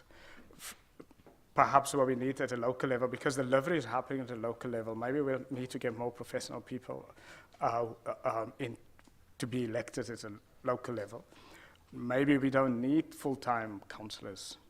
Maybe we'll have to go. Maybe we should go back to the sort of part-time, but get more professionals in. And maybe we have to educate people to vote for people who, at a local level, who at least have run something in their lives outside politics before, even if it means you've managed a tavern, sorry, let's say a spaza shop, like something. Because if we just vote for people who've only been in politics, they don't know the real world, they don't understand the real world, and they make decisions that they don't even understand the consequences of. And then just the last one in terms of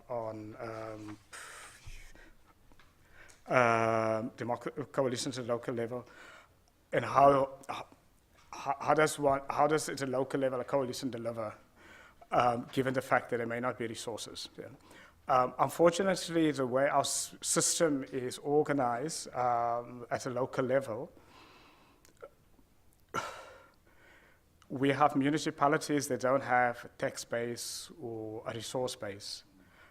And that is the weakness. I mean, I've worked in the 2016 State of the Cities report on that, and wrote the chapter on reviewing how the system works. Unfortunately, we have to change the system, but I don't think politically it's going to be possible, because, as Bali was saying, the politicians are invested in the system. So they are not going to accept those type of recommendations to close down some of the municipalities that actually doesn't have a resource base. Now, in that reality, what do we do? Because now I'm not a politician, that's why I can give practical examples. I think it would be very, very important that we look at local government, municipalities, not as the state alone, but to partner with local business and civil society. So we have to look at a different model of delivery, and even a different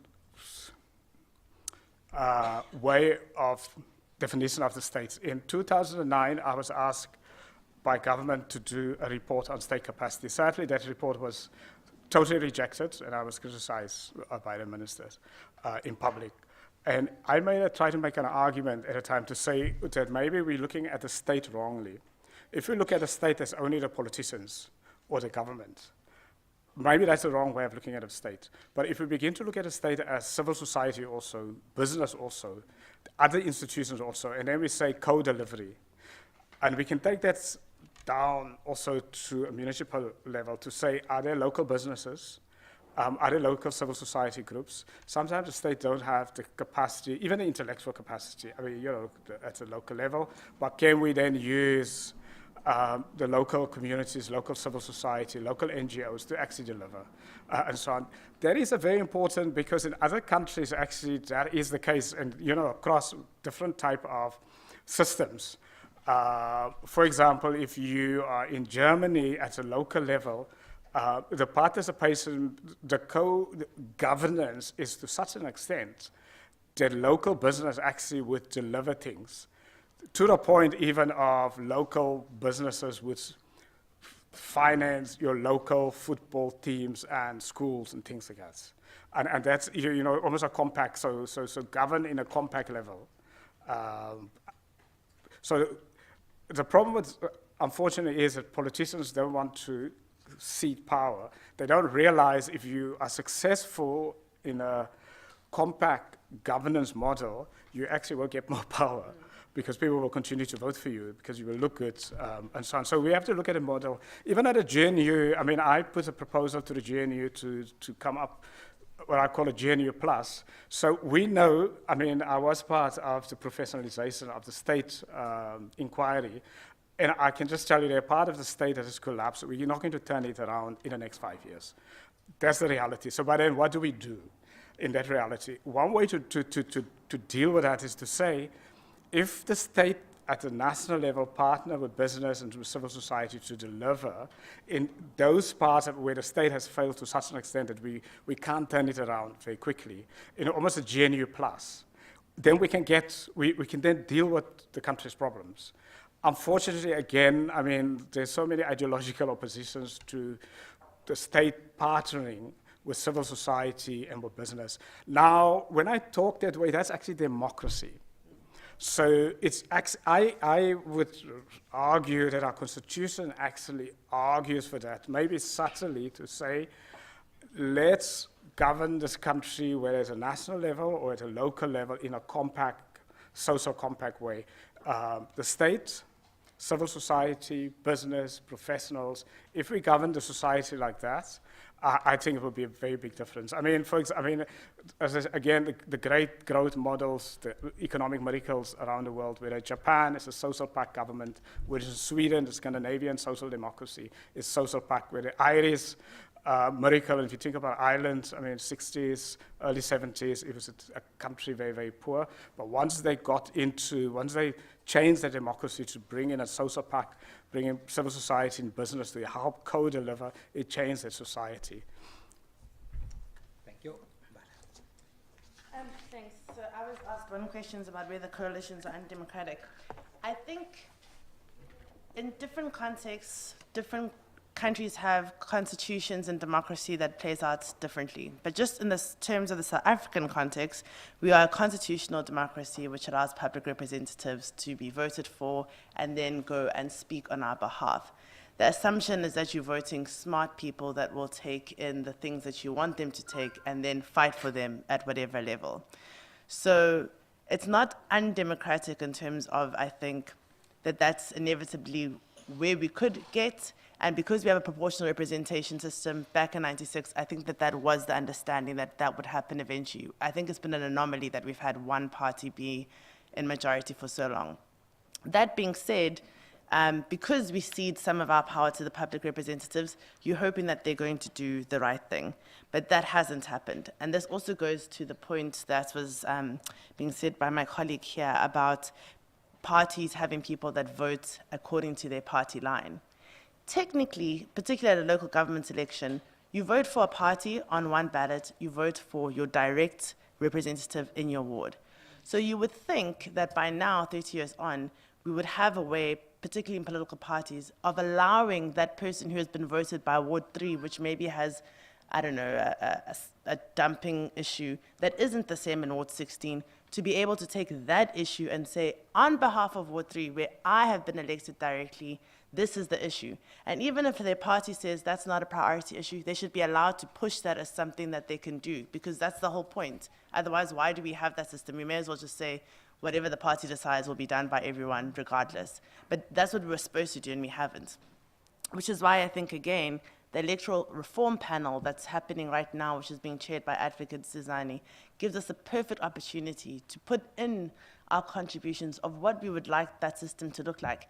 Maybe we say at a national and provincial level, we'd like to keep some of the party voting, but we'd also like the opportunities as citizens to vote for our own constituency MP, or 3 constituency MPs, whatever the way that will cut up the country is. And that way you give that person also the ability to go back, even if they're part of a party, to say, I am part of whatever party, but the constituents of Gqeberha that I represent as a constituency have said that this is what they want, and that enables me in parliament or in the legislature to fight for that for my constituents that I know. And I think if we could look at maybe reforming the system to give that, then we'd also protect those individuals in political parties who do want to do the right thing, but can't because they're worried that if they go against the party line, they're going to be thrown out. I think a little bit that's cowardice anyway. They should have the conviction of their rights.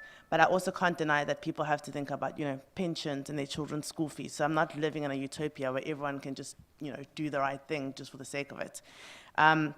So I don't think it's undemocratic. It's going to be with us. But I think we still have some elasticity to shape what those coalitions can and can't do. And to the point that I was saying earlier, there definitely should be an ability for us, if you find yourself in a coalition as a particular party, that if there are decisions on the table that go against fundamentally what your constituents or the values of your party, that there should be an out. Whether or not that's going to be allowed remains to be seen.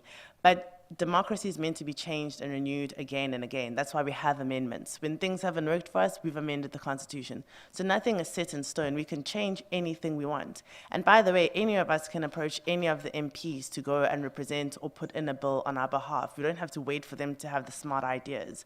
Lots of us are probably really interested in one particular thing here. Nothing stops you from asking your representative, your constituency MP, although I doubt you know who that is because they never say who they are, to actually put it in on your behalf, but any also. And in some provinces, there are also standing committees like public participations and petitions. Again, you can ask to go and sit in that particular committee to present what you'd like. So you could be a student from, I don't know, Mqanduli or something, and there's some particular issue. You can ask for that that committee to see you, and you can say, I'm Badi Ntuli, this is an issue that we have, and we'd like your committee to look at it, and they have to actually get back to you because they are a standing committee. So another thing that we don't utilize as citizens, we don't use it, and it's one of the things that I think is one of the most powerful committees that we have. And so, yeah, just to say, lots of things have been changed in our country through amendments and through renewing our constitution. If we're not happy with the way coalitions are currently going, there's an act now, we can change it. We're not victims of our own democracy and our own constitution. If we feel that there are parts of it that are undemocratic, even if they work in other parts of the world, we don't have to adopt them. We just need to be imaginative about what we want them to look like. And I would even say that one of the things that I do think we must consider now is anyone who wants to run as a public representative across any party, it might be time that we start looking at some thresholds or some bare minimum requirements. And I say this not to exclude people who have been left out of maybe the education system, because some of the best politicians are also people that are activists that haven't had formal education.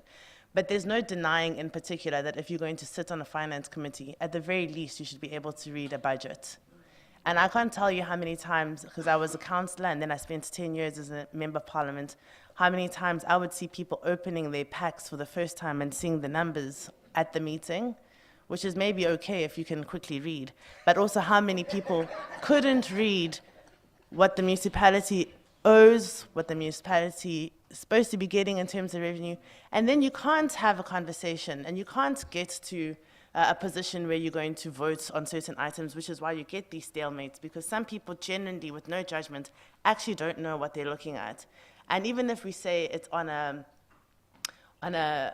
committee basis, don't put someone who doesn't have maybe, just the basics of accounting or budget reading as somebody who's going to become your finance MMC. That thing is not going to go anywhere. And the insecurity that will also come from that person wanting to hide that they don't know means that they splash it out in aggressive ways towards people that might even be trying to help them. Yeah. Okay. Do you want to say something, Sisi? No. Okay. All right. I'm done with this side. I'm moving to my favorite hand now. I have one at the back, 2, 3, 4, 5. I'll take this 5. Now you can tell that I'm biased. It was 3, then now it's 5. So I'm taking this 5, then we'll check the few online, and then we'll see how we're doing for time. If we continue this momentum, we should be fine. We should be taking more questions. Please shoot. And make sure nobody dies. Am I audible enough? All right. Mivuyo Kabo, grade 12 student. So I have a question for Ms. Nduli. She mentioned something about education and it being brought back into fashion by the EFF, right? And we have our leading party, if I may put it that way, the ANC, who are leading members or national senior members who lead us with little to none of education. Now, my question is, in light of this imperative role of education that education plays in shaping our trajectory of individuals and societies, how can we reconcile the disconnect between the prioritization of education attainment and the pressure of leaders who may not value or have not benefited from formal education? Specifically, what strategies can be employed to ensure that policymaking is informed by evidence-based knowledge and critical thinking? thereby safeguarding the future prospects of younger generations? Or, in simpler terms, how can we ensure that our future as the youth of today is in good hands if we have leaders or government officials who advocate for not being educated? And by saying this, I don't mean to offend anyone, but I think we can all agree that having a matric certificate is a basic survival requirement. And therefore, how can we ensure a bright future while being led by a non-educated individual? And secondly, my second and last question, we have, Ms. Nduli also mentioned, I think it was Ms. Mbali, if I'm not mistaken. She mentioned that if we have a problem with whatever is happening in our society or our metro, we can report to the officials or the leading or the members of parliament that can represent us and not burn down roads. But I think it was you, Ms. Nduli, if I'm not mistaken. Yeah, Ms. Nduli and Ms. Nzima, right? Yes, Ms. Nduli and Ms. Nzima. The first question was based for Ms. Nzima, and then the second question is for Ms. Nduli. So how do we do we realize that the reason why people are burning down roads is because of the ignorance from those members that are supposed to be representing us as individuals? Thank you. Okay.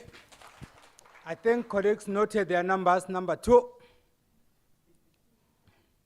If you forgot your number, the bus passes. It's cruising. The president said, this boat is cruising. Thank you, Chair. I think let me also put a disclaimer that I'm not a politician. Good. Yes. My name is Lindy Temba. I think, Chair, my question will be to all members of the panel. And I want to take it from the fact that we are hosted here by the University of President Nelson Mandela. And one of the trajectories that we have came to experience is the high concentration of elections in the space of higher education.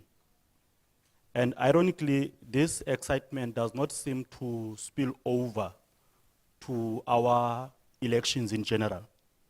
The young people who are highly active in institutions of higher learning, we don't seem to find them with the same energy when they must vote for other kinds of elections. And Chair, this comes at the time, I think Zima spoke about this. If you look at the time of Trolley coming into power in this city, we had DASO temporarily taking power over from SASCO. And of that leadership, we then got to have the likes of Nicholas Hlomela and Bax, who later became members of, who went to become public representatives of their political organization, and many others. And later on, Chair, we then had Fees Must Fall, which we also came to notice that Fees Must Fall gave us lots of members of parliament.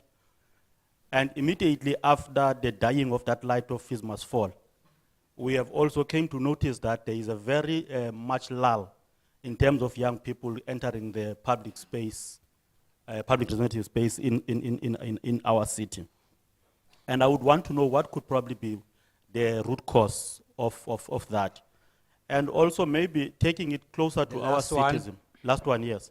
Taking it closer to our city.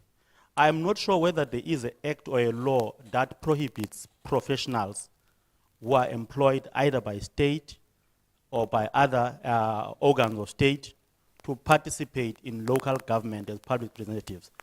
And I think that is one of our biggest challenges if there is such a law that prohibits. Because currently you are looking at the group of councillors that you have. Majority of them, they are coming from nowhere as volunteers who are doing nothing, sitting at home. For the first time, they voted by the raise of hands, and they got into public office with very minimum knowledge and commitment to what is expected of them. I would want to check if there is such a law that prohibits. Doesn't it perhaps maybe contribute to the kind of situation that we find ourselves in our city? Thank you. Thank you. Third one.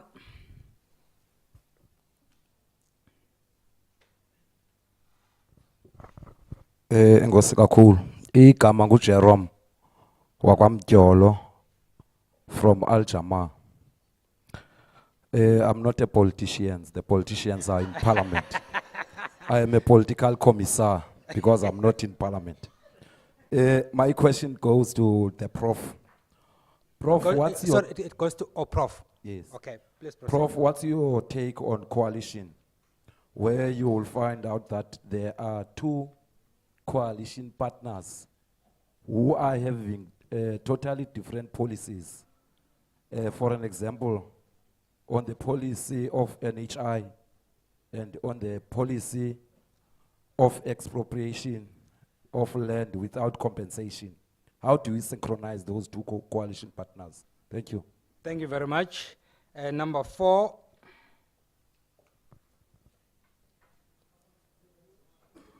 What was the number, Chief?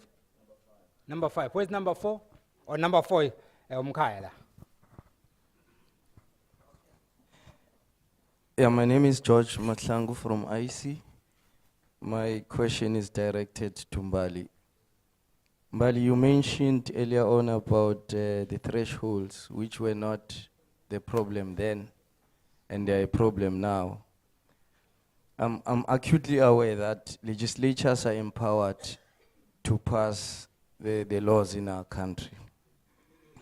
Are we not in a in a conflict of interest situation where those who have direct interest in a particular matter are the ones who are supposed to pass the law in the very same matter? Thank you. Okay, let's give Mama Singer, then my brother will be the last one. Thank you, Chair. Partly covered by my colleague's question. I'm Futhi Masingam from the IEC. I was triggered by Prof. Gumede's input earlier, where he spoke about the importance of a stable and the importance of a professional and depoliticized civil service in maintaining stability, regardless of the power sharing arrangement that could exist at government level. The question is, how do we turn the corner as a country? How do we insulate the public service from political interference when the very same people that decide on the recruitment policy for a municipality are the very same politicians that we want to remove from the recruitment processes in municipalities to make sure that we get the caliber of civil servants that are interested and people that have proven, they have got tried and tested records. You said even someone who has run a spaza shop, that person has demonstrated resilience and initiative and commitment. And how do we then get to that point when we have a situation in this country where independent candidates get demonized by political parties? They make it seem uncool for anyone who is not coming from a political party to contest as an independent in this country. And that runs through the core of what we are dealing with here. We need that caliber of people that Mbali is talking about to make themselves available. But how do we then make it attractive for them to raise their hands and say, we are here and we are willing to go there and turn things around in our municipalities? Thank you very much, Mama Singer. The last one. Thank you very much, Program Chair and the panel. My name is Maskole Mashelele.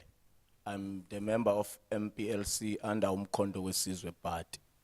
I thought, let me just touch one part that the panel didn't touch. It's the issue of decline of voters. By the look of things, the people on the ground seems not to have interest in voting. Even in the past by-elections that we have, we would see a ward being won, but when you look at the percentage of people who went to vote, it will be like 20% of votes, 20% of the people who are registered in that particular ward, with results to these protests, because people are governed by a minority government, if I can put it in that way. So what can be done to assist IEC? Is IEC not funded enough to reach out to everyone? We are in a university now. Is IEC needs to be part of the 5th industrial revolution, whereby there would be an app that indicates to people that you haven't voted, you must go to vote? Or is IEC not looking at where the people are? Maybe they mobilize in places where most people are not at. Maybe we need to look at the festivals and clubs and whereby most people are at. I'm not sure, but we need to look abroad as in how IEC can reach out to everyone so that we can increase in voters. Thank you very much. Okay, usuggest okay. Okay, let's start from Mrs. Noma and then come this side. Over to Sisi. Okay, the first question, I think I captured it right. Uzangixelela if you're wrong. But I think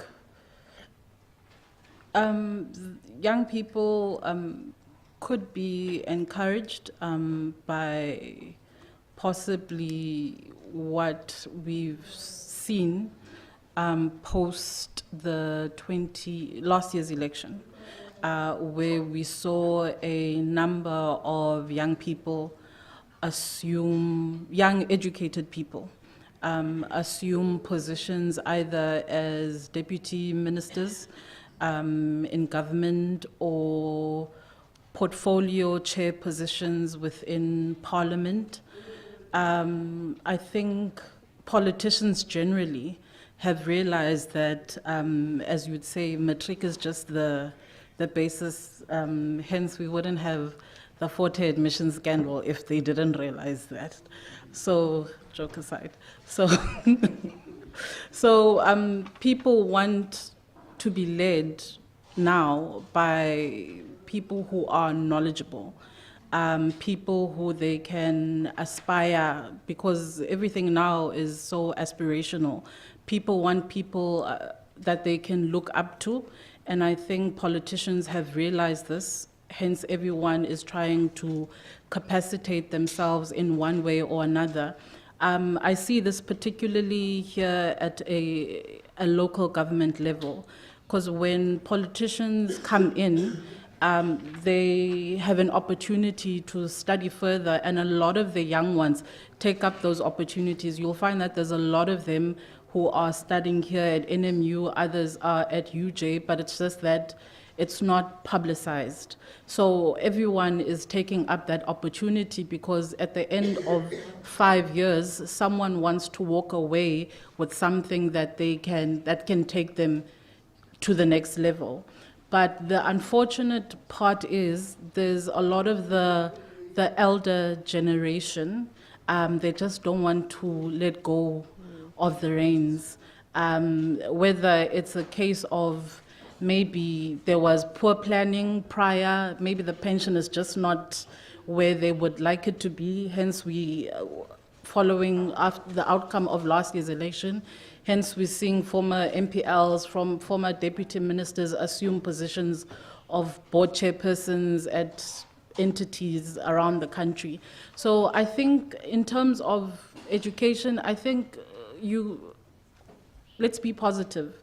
I think we're moving in the right direction. It's just a case of, unfortunately, there's just not many opportunities for young graduates in the country, and that's an indictment on our leaders. And the hope is that more can be done in order for young people who graduate to gain opportunities and find employment in the country. But I think in terms of education, I think we are moving in the right direction. It's just a case of maybe there's just not enough jobs in South Africa, and we can bring it down to a local government elections, because in order for investment to come, the people, our politicians locally need to create a conducive environment for that investment to come. That means regular electricity, water, tarred roads, things like that. So I think from that, we maybe I'm being overly optimistic, but I think we are moving I choose to be optimistic, let me put it that way. And then, Steva, in terms of your question, university students participating more at university elections rather than, I suppose, local government and general election. I was a student at NMU when Yusuf emerged. I won't say which way I voted, but I actually started that I won't say which way I voted, but as a student at the time, I am from KwaNobuhle. To get to NMU, I had to take a taxi from KwaNobuhle to the train station. From the train station, it would drop me in town in the CBD. From the CBD, I'd have to take a train from the CBD to the university. Now, what DASO at the time promised is that there would be a shuttle from Utening that's going to bring me directly here. So that spoke to me as a young female student. And if my, I suppose, aspiring counselor can't speak to me in that way, then my interest is not going to be at the same level as what I was being offered maybe here at university. Also, just generally, for the first, and these are things that have now, since then, have happened at a university level. There was suddenly off-campus shuttles, not just for students who live at off-campus NMU res, but off-campus shuttles for every student who can produce a student card. That is now something that speaks directly to me as a student. That is how I suppose I can save money, I'm safe. I know that when I get on, I'm safe. When I get off, I'm safe. So I think it's just a case of maybe the messaging from our politicians leading up to elections is just not that clear. I don't know that if I vote for you, my rubbish is going to be collected every week. I don't know that, Inga in front of my house is going to be cut, whether the papers, the illegal dumping site in front of my house is going to be collected. So it could be a thing of messaging that is just not resonating with the voters. And that is something that I think those aspiring councillors could do better in terms of reaching out to those aspiring voters. Thank you. Thank you. Simba. Thanks. Luvuyo, you asked me a question about, do we realize the reason people are burning down roads is because the leaders are ignorant to their struggles? I think that's a given. We know that the leaders usually know what the struggles are of their various communities, but it goes back to the chicken and egg thing I was saying. They can know, but if the community doesn't do anything other than protest in between elections and still allows them to be leaders, there's no incentive for them to always change those things. So I don't think that it's because people are ignorant to the struggles of what people are going through in their communities. It's that, quite frankly, they don't care and they feel as that those voters aren't going to do anything about it anyway, just to be very blunt. And then, Mr. Temba, when you're speaking about students being highly active in SRCs, I actually started DASO for the DA. I started at Rhodes. Yusuf, Bax, all those names you're mentioning were people that I actually came to recruit here and helped to start the DASO here.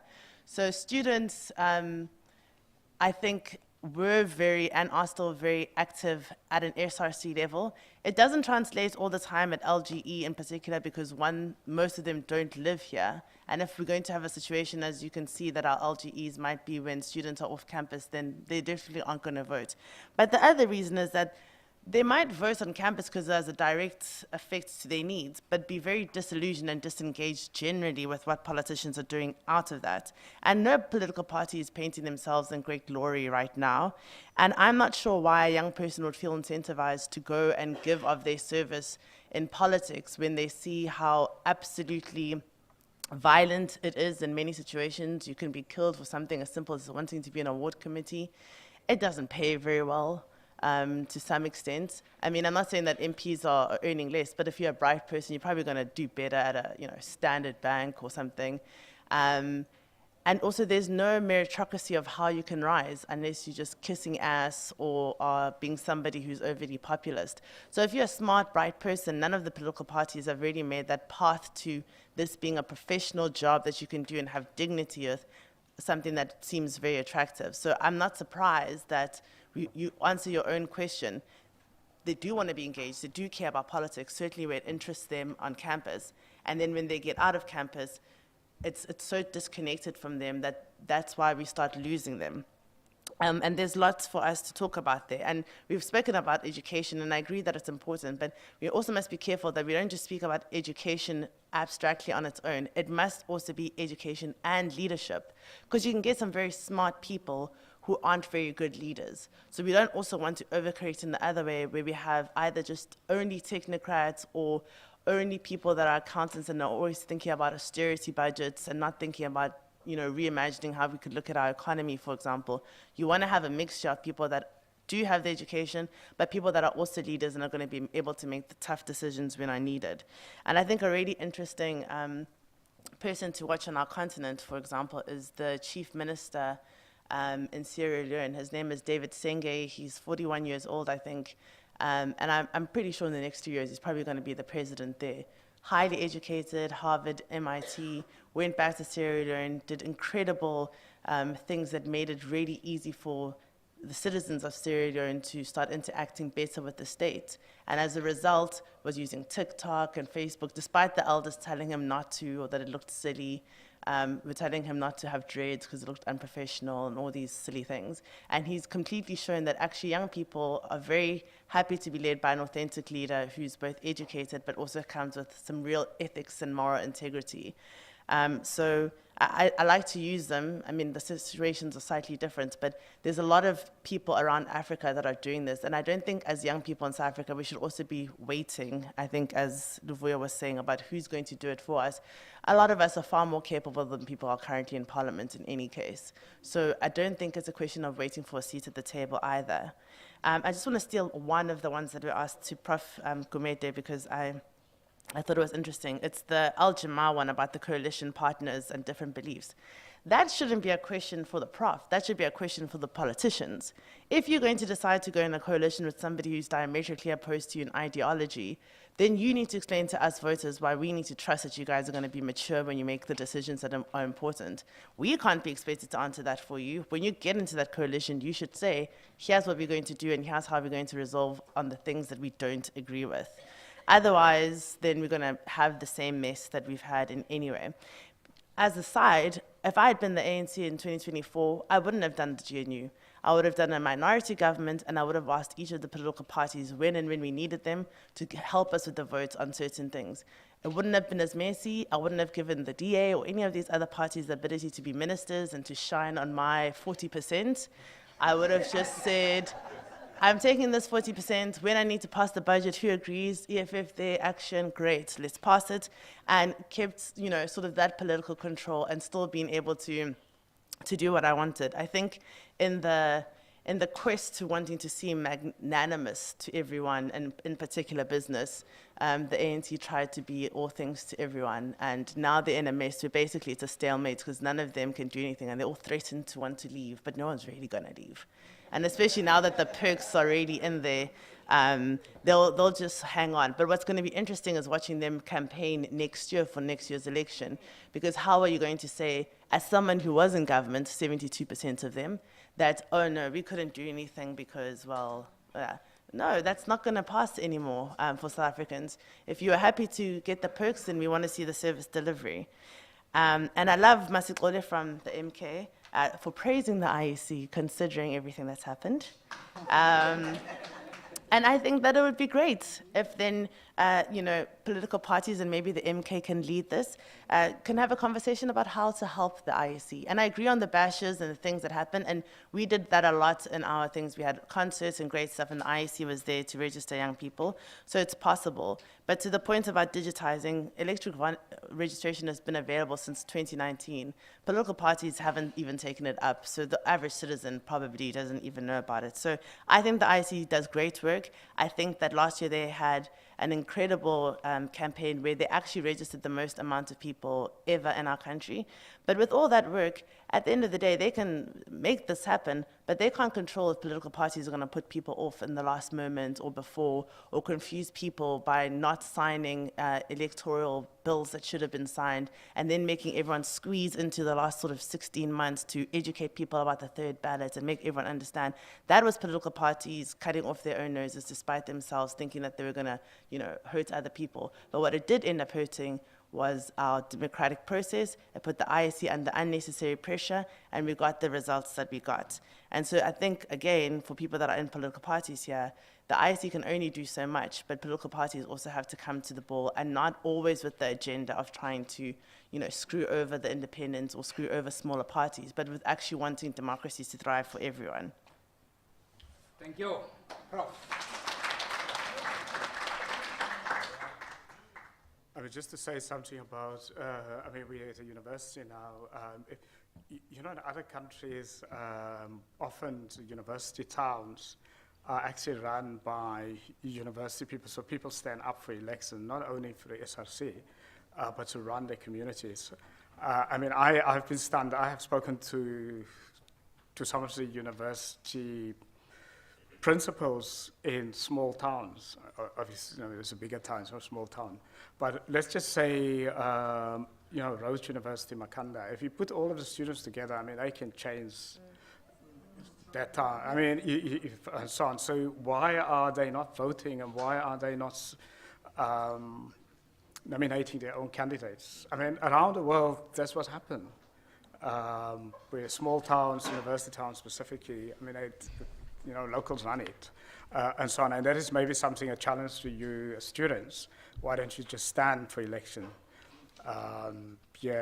In awards, and so on. So, that's really important. And there's the independent candidate, and I know, again, the sad part of it with the independent candidates is that the politicians did not want to give them the same power. And again, I was asked to facilitate that very last minute where the politicians came to me, but it was, again, because they waited until just before the elections and then came and said, can you facilitate and mediate around sort of the rules for independent candidates. But the sad part of it is actually the politicians do not want any challenge from anyone else.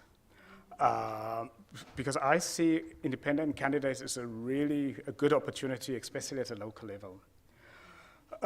If we can get the professionals to stand at a local level, and so on. So again, when these sort of issues get through Parliament and the rules, it's going to be very important that you engage.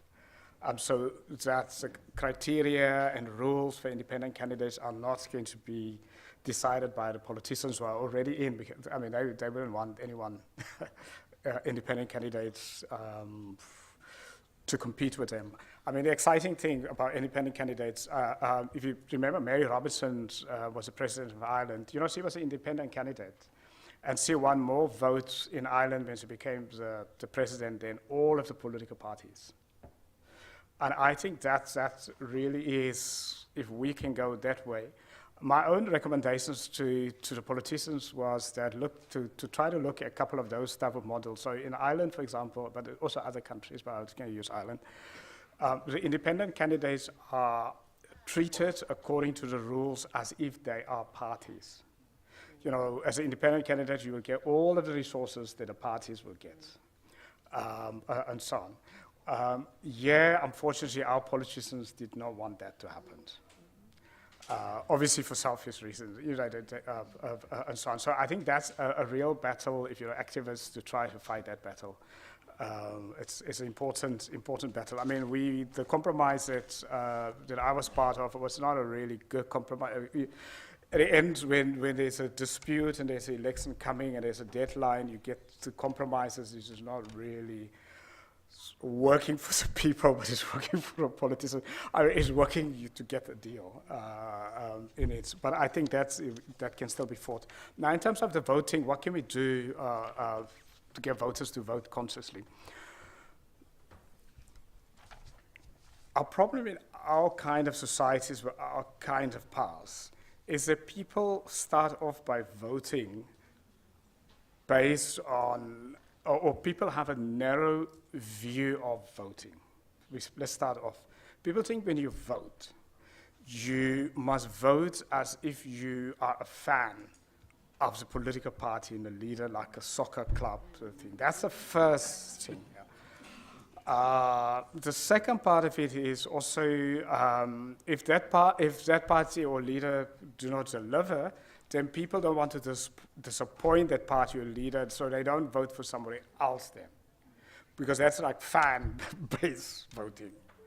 You don't want to. So that's the second issue. The third issue for me is in terms of that people also, because of our history, still vote based on things like color, family, community, and so on, right? So we haven't crossed the psychological barrier to vote based on competence, because sometimes you're going to vote on competence, you may then vote for people or parties that may not be the same. I'll give you an example. when I was doing the MPC work, and the IFP was part of it, and then my mom was very upset and says, how can you even work with the IFP, for example? So if that's the way we are still engaging 30 years after the fact, it then becomes problematic because then it narrows voting. Now the IFP may have a totally different leadership, that maybe even a leadership possibly more competent, let's say, than the ANC in a particular ward and so on.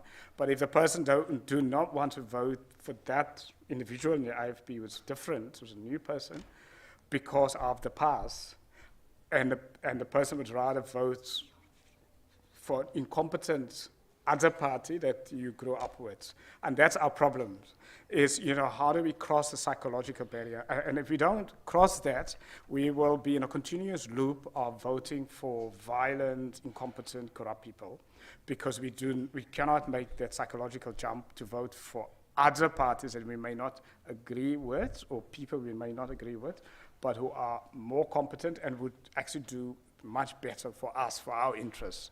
And so, because in a democracy, if a democracy doesn't get that right, we do not get the dividends of the democracy. For your students here, if you're interested, I was advisor to the 2016 UNESCO report on the global report on inequality, and we looked at every country, almost every that's not in a war. That's reports, was just UNESCO is the inequality, 2016 inequality report.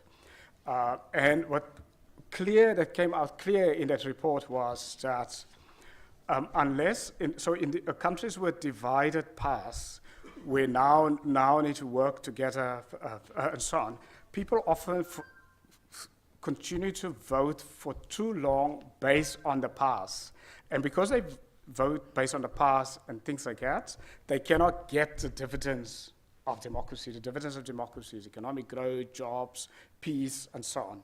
And that is it. And so the longer countries continue to vote based on other things than competence, because of the history, they continue to get poorer and poorer and poorer. That's the heartbreaking part of our conclusions, and so on. So it's going to be very, very important from a voter education point of view that we get that voter education right to break the cycle. And what would it mean? I would say actually to have a much more holistic voter education approach. Let's make voter education compulsory starting in nursery schools and schools. So, but a different kind of voter education to say, and also vote against your own party in order to force your party to deliver. There's a whole way of different ways of voting. So maybe we must make it compulsory when you arrive at university. I don't know if you still do the orientations. For my days, we did orientation. So there's a compulsory. If you go get a job in business, that is compulsory when you do your induction. And so we need to take voting education, make it much more broader. So take it out of the IEC and just political parties, but get it across society. I would even say if you get a NAS, if you get a funding that is compulsory, you sit at least for a day to do it before they hand over the money to you to do voter education. And the same if you get a social grant. That it becomes compulsory, because it is important, because voting actually determines your individual outcome, and people are not getting that. That if you're going to vote for a certain person, if you vote for the wrong person, if you're going to vote for a violent person, you're going to get violence. If you vote for a person who don't understand in economics, you're going to get poverty. So we have to get that across to people. Thank you very much, Prof, for that. Thank you very much. Round of applause. Okay, we are almost there. There is someone representing the group online. Ms. Etienne Sonepol did a sterling job in that regard. There are a couple of questions, but I'll just summarize the few, and then I'll take one question from Utata. Tata, una question A1 or a comment? Yeah. Yeah. That, yes, just one question or one comment? 1 minute. Yes, please. No, the reason why I'm doing this, ladies and gentlemen, this senior citizen has been honoring all our events on and off campus. So I think it's only fair that we afford him just a small portion of our time just to ace with. But I'll first read the comments from questions from Sonepul online, and then we'll take a question from my father there, and then we'll put it to a close. Do people vote based on ideology or something else? And this is not directed to anyone, just all the speakers. That is the first one. And then there is a view that in South Africa we have pseudo-democracy. Then the question becomes, do we have an immature democracy in South Africa currently? She needs some views on that. And then the last question is about coalitions. What should be the threshold in these coalitions? And then the offshoot of that question, who gets what and how in a coalition government? And then should agreements be based on mutual agreement or something else? So that is the list of questions from Sonepol. And well done for those questions. And then Tata, just 2 minutes to make your input, and then Mrs. Sival. Thank you. I'm sorry to take you aback. I'm a little bit hard of hearing. This year doesn't hear at all. Yeah, my eardrum was damaged by the security police. This one is about 20%. But my understanding of this gathering here is for addressing the imbalances that were created in the past. So I'm not expecting here to be speaking English as if I'm in Europe. I'm not in London here. I want to tell you, right? Yeah. Okay, here and there I'm going to speak English, and here and there I'm going to mix with my indigenous language. Yeah. My name is Moki Tekisani, born and bred there in Roma location, 1943. Yeah. Sorry, I've got my notes here. Be a little bit patient, applicants. That's where I come from. I'm more interested in promoting a clean and green environment, because I strongly believe that the majority people have been damaged in the mind. There's still a need for a quest for true humanity. That's what Steve Biko spoke about. So we need to address that so that the townships can be clean and green.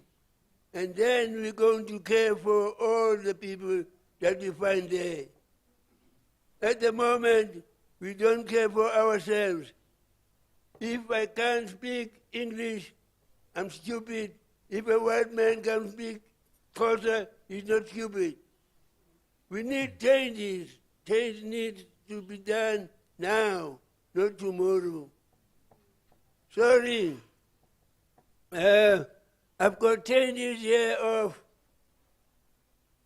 what we were trying to achieve after, the fight Initially, we were put here by God. So other people came from somewhere else to take the land of the people that were here. And we are not addressing that issue, and that is the issue that we need to be addressing. All the other countries in Africa that got freedom, they changed their names. But why does this country don't change the name South Africa? Because South Africa was never imposed by the majority people of this country. South Africa, the name was established in 1960 by de Klerk, by Foster, by all those people that colonized our land. So we need to start there. And the last point, Tata, Yeah, thank you. It's enough now, it's enough. Enkosi kakhulu, Tata. Thank you very much. Thank you very much. Thank you. My esteemed speakers, as you respond to the online questions and maybe responding to the comments about Tata, you have 1 minute to respond and then you make your concluding remarks as well. Let's start with Prof. All the way. Over to you. Let me start with that threshold question. I mean, I'm not keen on threshold because our system as it is a system for political parties, for a multiplicity of political parties. So that's my issue. But unfortunately, it's a practicality. So because technically, the way, because we don't have mature politicians, it may be useful to use thresholds. So you may wonder why would I say that if I was part of recommendations for thresholds, and so on. It is if we had much more mature politicians, I would say let's not go the thresholds. Because if you're a small party and if you are excluded because you didn't make the threshold, you actually deprive in our political system the voters of that small party. Because in our system, we want to encourage the voices of as many voters into the system, and that's through political parties. Unless we change the whole electoral system, of course, that's a different conversation. And even thresholds didn't always work. Some countries that started off with thresholds have actually decided to take away thresholds. For example, Turkey, they've actually decided to move out of that space because somehow they feel by excluding political parties in a coalition, you then exclude the voters of those political parties. And so on. And so that's the one. On the professionalization, and I'm going to use that after public service, how do we get that right? Because that is a very important part of reform. Because of public service, a public service is one reason why we're not getting the economic growth, the failure of a public service, and why we're in an economic crisis. So the first thing that we need to do, we absolutely need to do that, we need to get some kind of merit-based system into our public service, appointments and so on. And that's going to be core. Or even above that, we need to ring fence a public service away from politics. The ANC, as a liberation movement, the ANC actually created a party state, and that's my view. And a party state where the party and the state becomes one thing. So people get deployed from the party into the state. So if the party has poor members or poor quality members, the state will have poor quality members. If the party has infighting, the state will have infighting. And that is the danger of not insulating, not professionalizing the public service. So when I say professionalize, what do I mean? It means that the public service is totally different from the politician. Politicians do not appoint anyone in a public service. At all, and the public service has its own appointment process, which is run away from politicians, and no one who runs the oversight or the recruitments of the public service is anyway linked to politics. I mean, even out of China, think about the Chinese Communist Party. One of the reforms they did when Deng in the 1960s, after the Cultural Revolution, took charge and they changed China. One of the first things they did, and they actually tried to, they professionalize their public service. Believe it or not, I mean, given the fact that this is a communist state. And that was one thing that differentiated the Chinese communist state and why China got economic growth, because what they did was you do not need to be a member of the Communist Party to be in the public service, and you have to, everyone applies and they take the top people every year. So if we do that, for example, that will actually even bring us, I think, at least 3 or 4 percentage of economic growth on its own, just a cleanup of that. So that is why it is so critical that we get that right. And we will also get our young people into the public service, and our talented young people, which we don't get them into the public service. Thanks, Prof. Smiley. Thanks. Just to answer some from Ms. Swanepoel, do we vote based on ideology or something else? I think previously, as the Prof has said, that was the inclination. I think we've moved away from that in the last, I would say, 10 years. And I think increasingly we're going to move away from that in South Africa to a more governance-based, who delivers for us is who we vote for.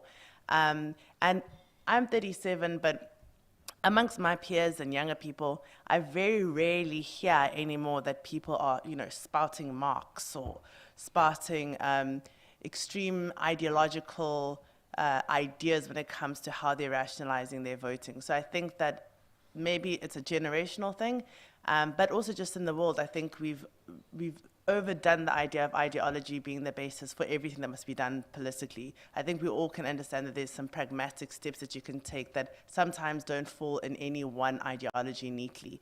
So I think that that's where South Africa is. Do we have an immature democracy? No, I don't think so. I think we have a democracy that has some growing pains, but by and large, we have free and fair elections. We haven't seen any violence when it's come to ceding power like we saw last year. And still, I think we're the only country in the world that came into a democratic transition without a civil war. And so we must protect the fact that we still have a functioning democracy. And very few South Africans, if you ask them, want to have a single party dominance. So I think we still have the inclination of being a democratic people, but the state, the governance, our institutions maybe aren't moving as fast enough as what we feel as South Africans. And so we are frustrated by what democracy seems like, but I don't think it's because we don't have a democracy or that our democracy is immature. I think this is a natural sign after 30 years that we're now having the frictions of wanting to say what's next, what could be better, what could we do better, and we have the opportunity to do so now because we don't have only one party that's dominant and can tell us no. What would the threshold? I agree with the Prof in that I don't think thresholds are a good thing for us right now. Only because I think, one, it's arrogant to assume that every small political party or every independent person who might come in automatically is going to want to destabilize a coalition. Yes, that's been the case in some instances, but I think it would be presumptuous to assume that a party that gets 1% couldn't decide to just be a 1% party that focuses on whatever the mission that they have, whether it's becoming a green party. And I think the idea of thresholds and the way that it's been written is to exclude people who might be people that are going to be rebel rousers for the ones that really want to be in charge. And I think that that's the wrong way and against the spirit of our constitution, if that's what the threshold is going to do. The other is that I disagree that you can get mature politicians by saying that we should have thresholds so that the parties can talk to themselves.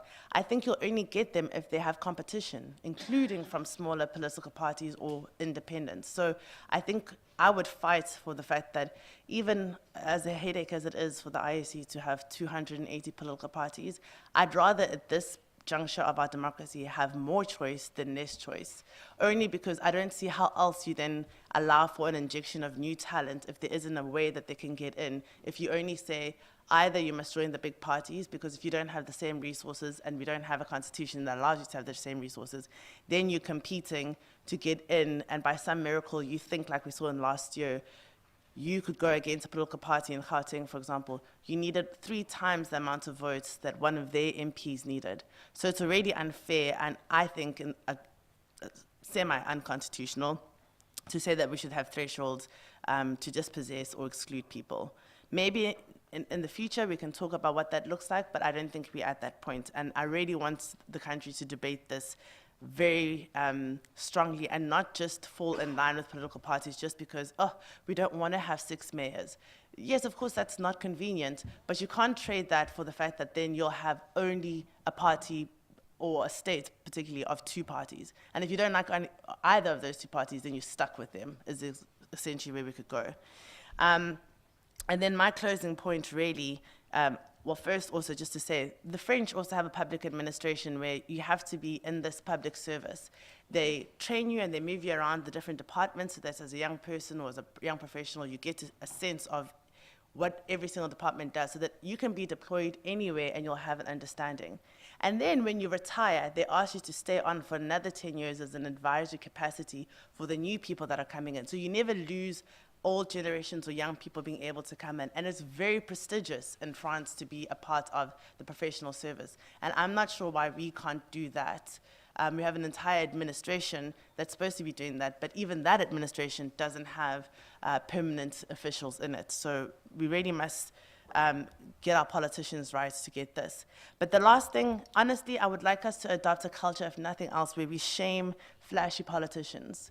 The same way that we allow them to, enjoy this verve culture and baddies and influencers, and we're already hyping them up on social media and TikTok. If there's nothing else that we can do, can we please bring in an element of shame to anyone that's going to feel like dressing head to tail in Versace and then saying that their servant leader is not disconnected from what we want as citizens.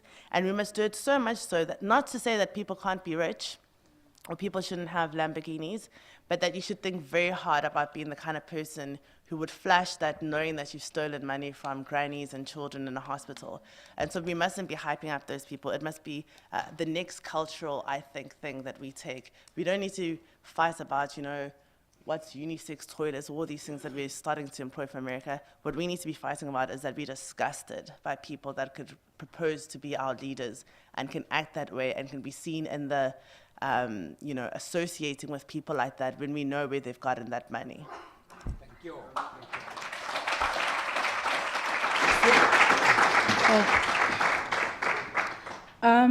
Okay, so I think I'll answer just 2. Do people vote on ideology or something else, and who gets what? On the first one, just an example. In my ward a few years ago, the ANC forgot to field a ward councillor candidate for that ward. So after voting, I'm standing outside just asking people, who did you vote for? No, Mdanam, I voted for the ANC. And I'm like, no, Mama, ANC was not on the ballot. No, Mdanam, maybe the ANC was there. And I'm like, no, Mama, the ANC wasn't there. Who did they vote for? They voted for the AIC. Because they just simply saw the colors, there's my party, placed an X, and they were done. They obviously, the ward went to, who was it at the time? It went to the EFF. And then a couple of months later, I am accompanying Oscar Mabuyane. He's on a campaign trail in Kokama. The majority of the people in that community had no idea who he was. And he was like, no, it's me, Oscar. They had absolutely no idea who he was. And the ANC generally in the province is okay. They won. They won that area based on they just voted, oh, he's ANC, that's my ex.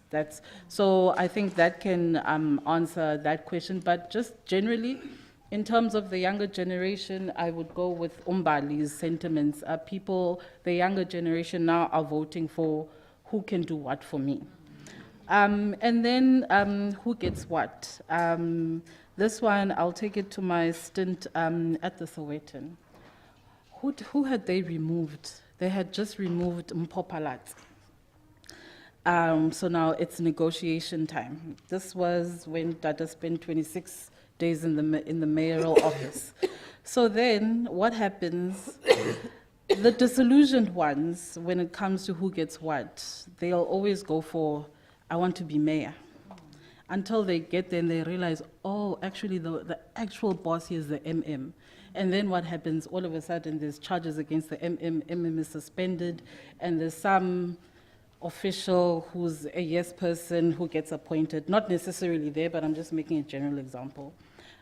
We've seen a lot of similar cases, not only in COJ, but also in NMB.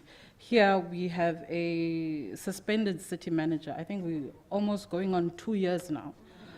She's been suspended, and the reason, and the disciplinary process has just been dragging.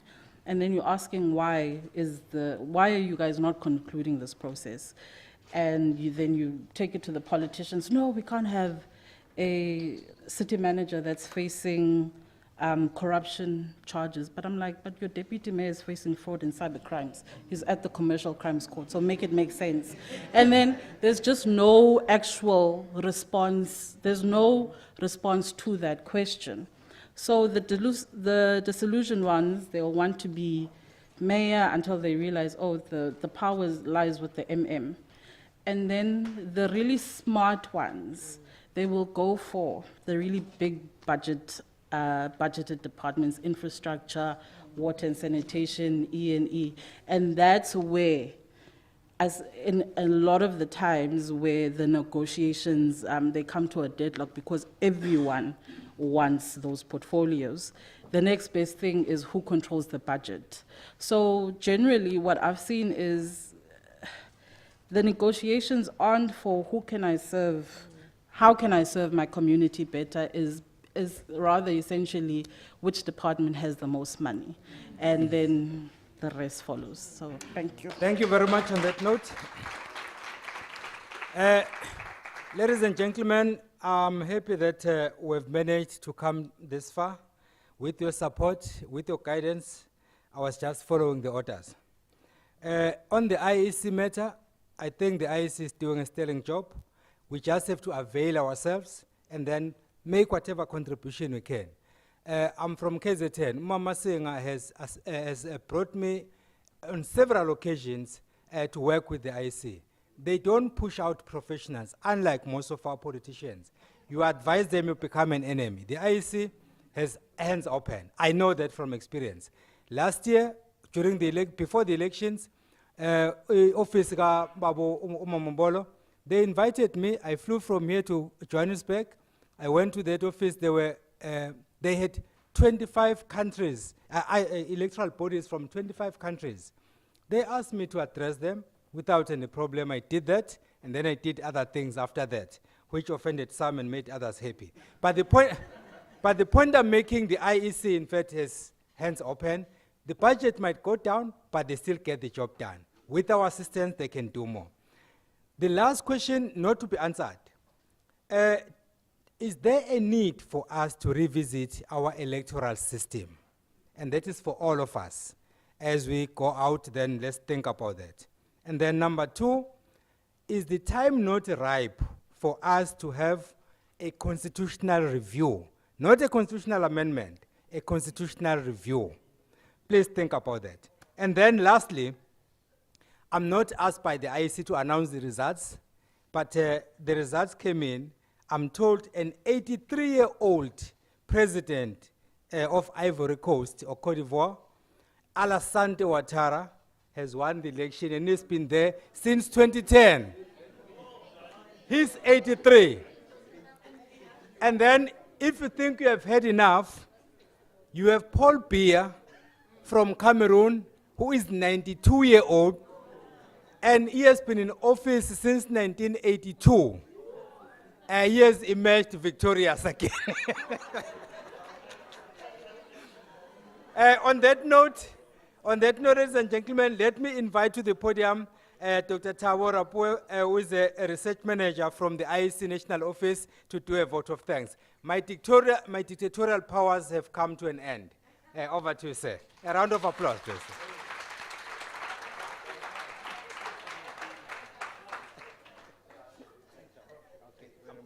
Thank you.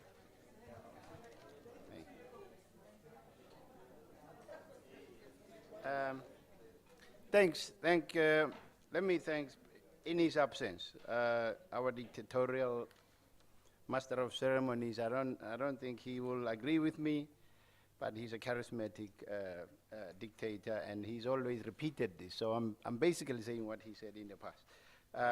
Thanks very much let me start thanking our host, PEO Magudumana, for setting this up. Thank you so much. Appreciate it, you and your team.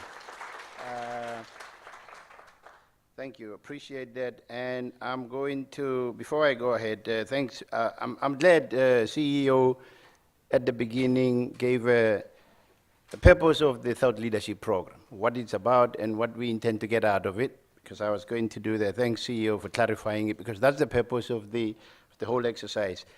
It's intended actually to challenge our scholars, our thought leaders. We know that there's a wealth of experience and expertise sitting in universities, thinking behind their rooms and spending hours and hours coming up with theories and ideas about how this country is supposed to work. And the challenge is to bring them out here to think loudly in front of us. And I think that's what we did today, Prof. That was the idea, to get you here, to share with you. The IEC seeks to be a learning organization. Prof, I was just praising your charismatic dictatorial powers and thanking you for excellent work. But as I was saying, the Thought Leadership Program is intended to challenge our scholars. See, this is part of thought leadership, the idea of thought leadership. The IEC is giving the platform to leaders. You are thought leaders, you lead us in the way, thinking in some of the areas that we work on, or some of the areas that have an impact on the work of the IEC. So I'm going to thank Prof. Gumede. Thank you so much for giving us your thinking around coalition government. Mbalintuli also, thank you for your input, and Mengosi, appreciate this. As you were presenting, I weaved a link in my head, trying to link your presentation, something in each of them. Prof, as you were describing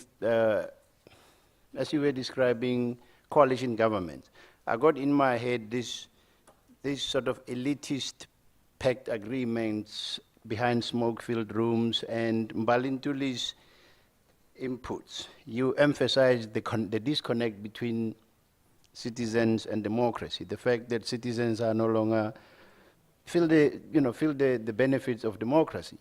And Mengosi, you were mentioning how you have to reflect as a journalist in some of the consequences of these decisions on the ground.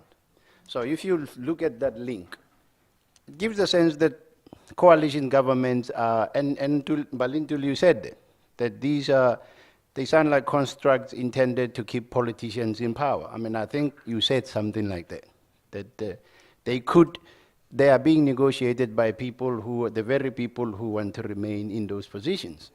So to me, it sounds like, in a way, marginalization of the popular content and the participation of ordinary people in the construction of these elite pacts that lead to the retention of these political leaders in those positions. I mean, that's how it struck me in my head, but that's me. I mean, other participants might have thought it differently, but that's what I got, and I learned out of that. I mean, that's the purpose of this exercise, to teach us, or at least to learn from our thought leaders, and I appreciate the content that each one of you brought into this. I'm going to also thank we have 7 PEOs here who took the time to come and join us here. PEO from Free State, Tate Chabalala, thanks for being here. Dr. Tiva from the Northwest, thank you for your time. The PEO, our PEO from KwaZulu-Natal, Mema Singa, we appreciate your time. We have our PEO also from Mpumalanga, I think also from Limpopo. We have a lot of our PEOs here, and I appreciate that, but also our Deputy Chief Electoral Officer for party funding. This CEO mentioned him earlier on, Mema Matlangu. I appreciate your time for being with us here, and I'm going to also thank all the guests that are with us today, and I think there were some online who even posed some questions. We appreciate that. This is the purpose of this exercise, to make sure that the IEC provides a platform for scholars to contribute to public debates, so that what you think behind your lecture halls and your desks comes to the public, and we learn out of that.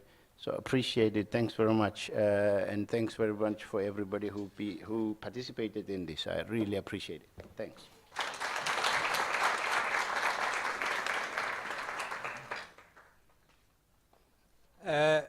Ladies and gentlemen, that time has come. We're going to sing the national anthem, but I was advised that Ras Tumisane taught us that it might not be advisable to ask people to sing the national anthem unprepared.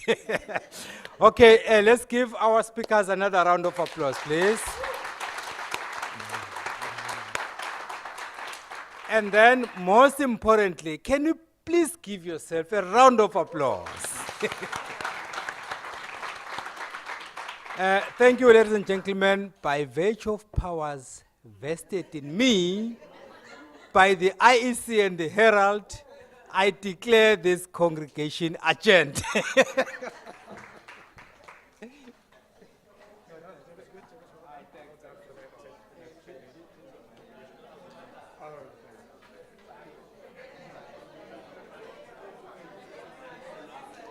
Sorry.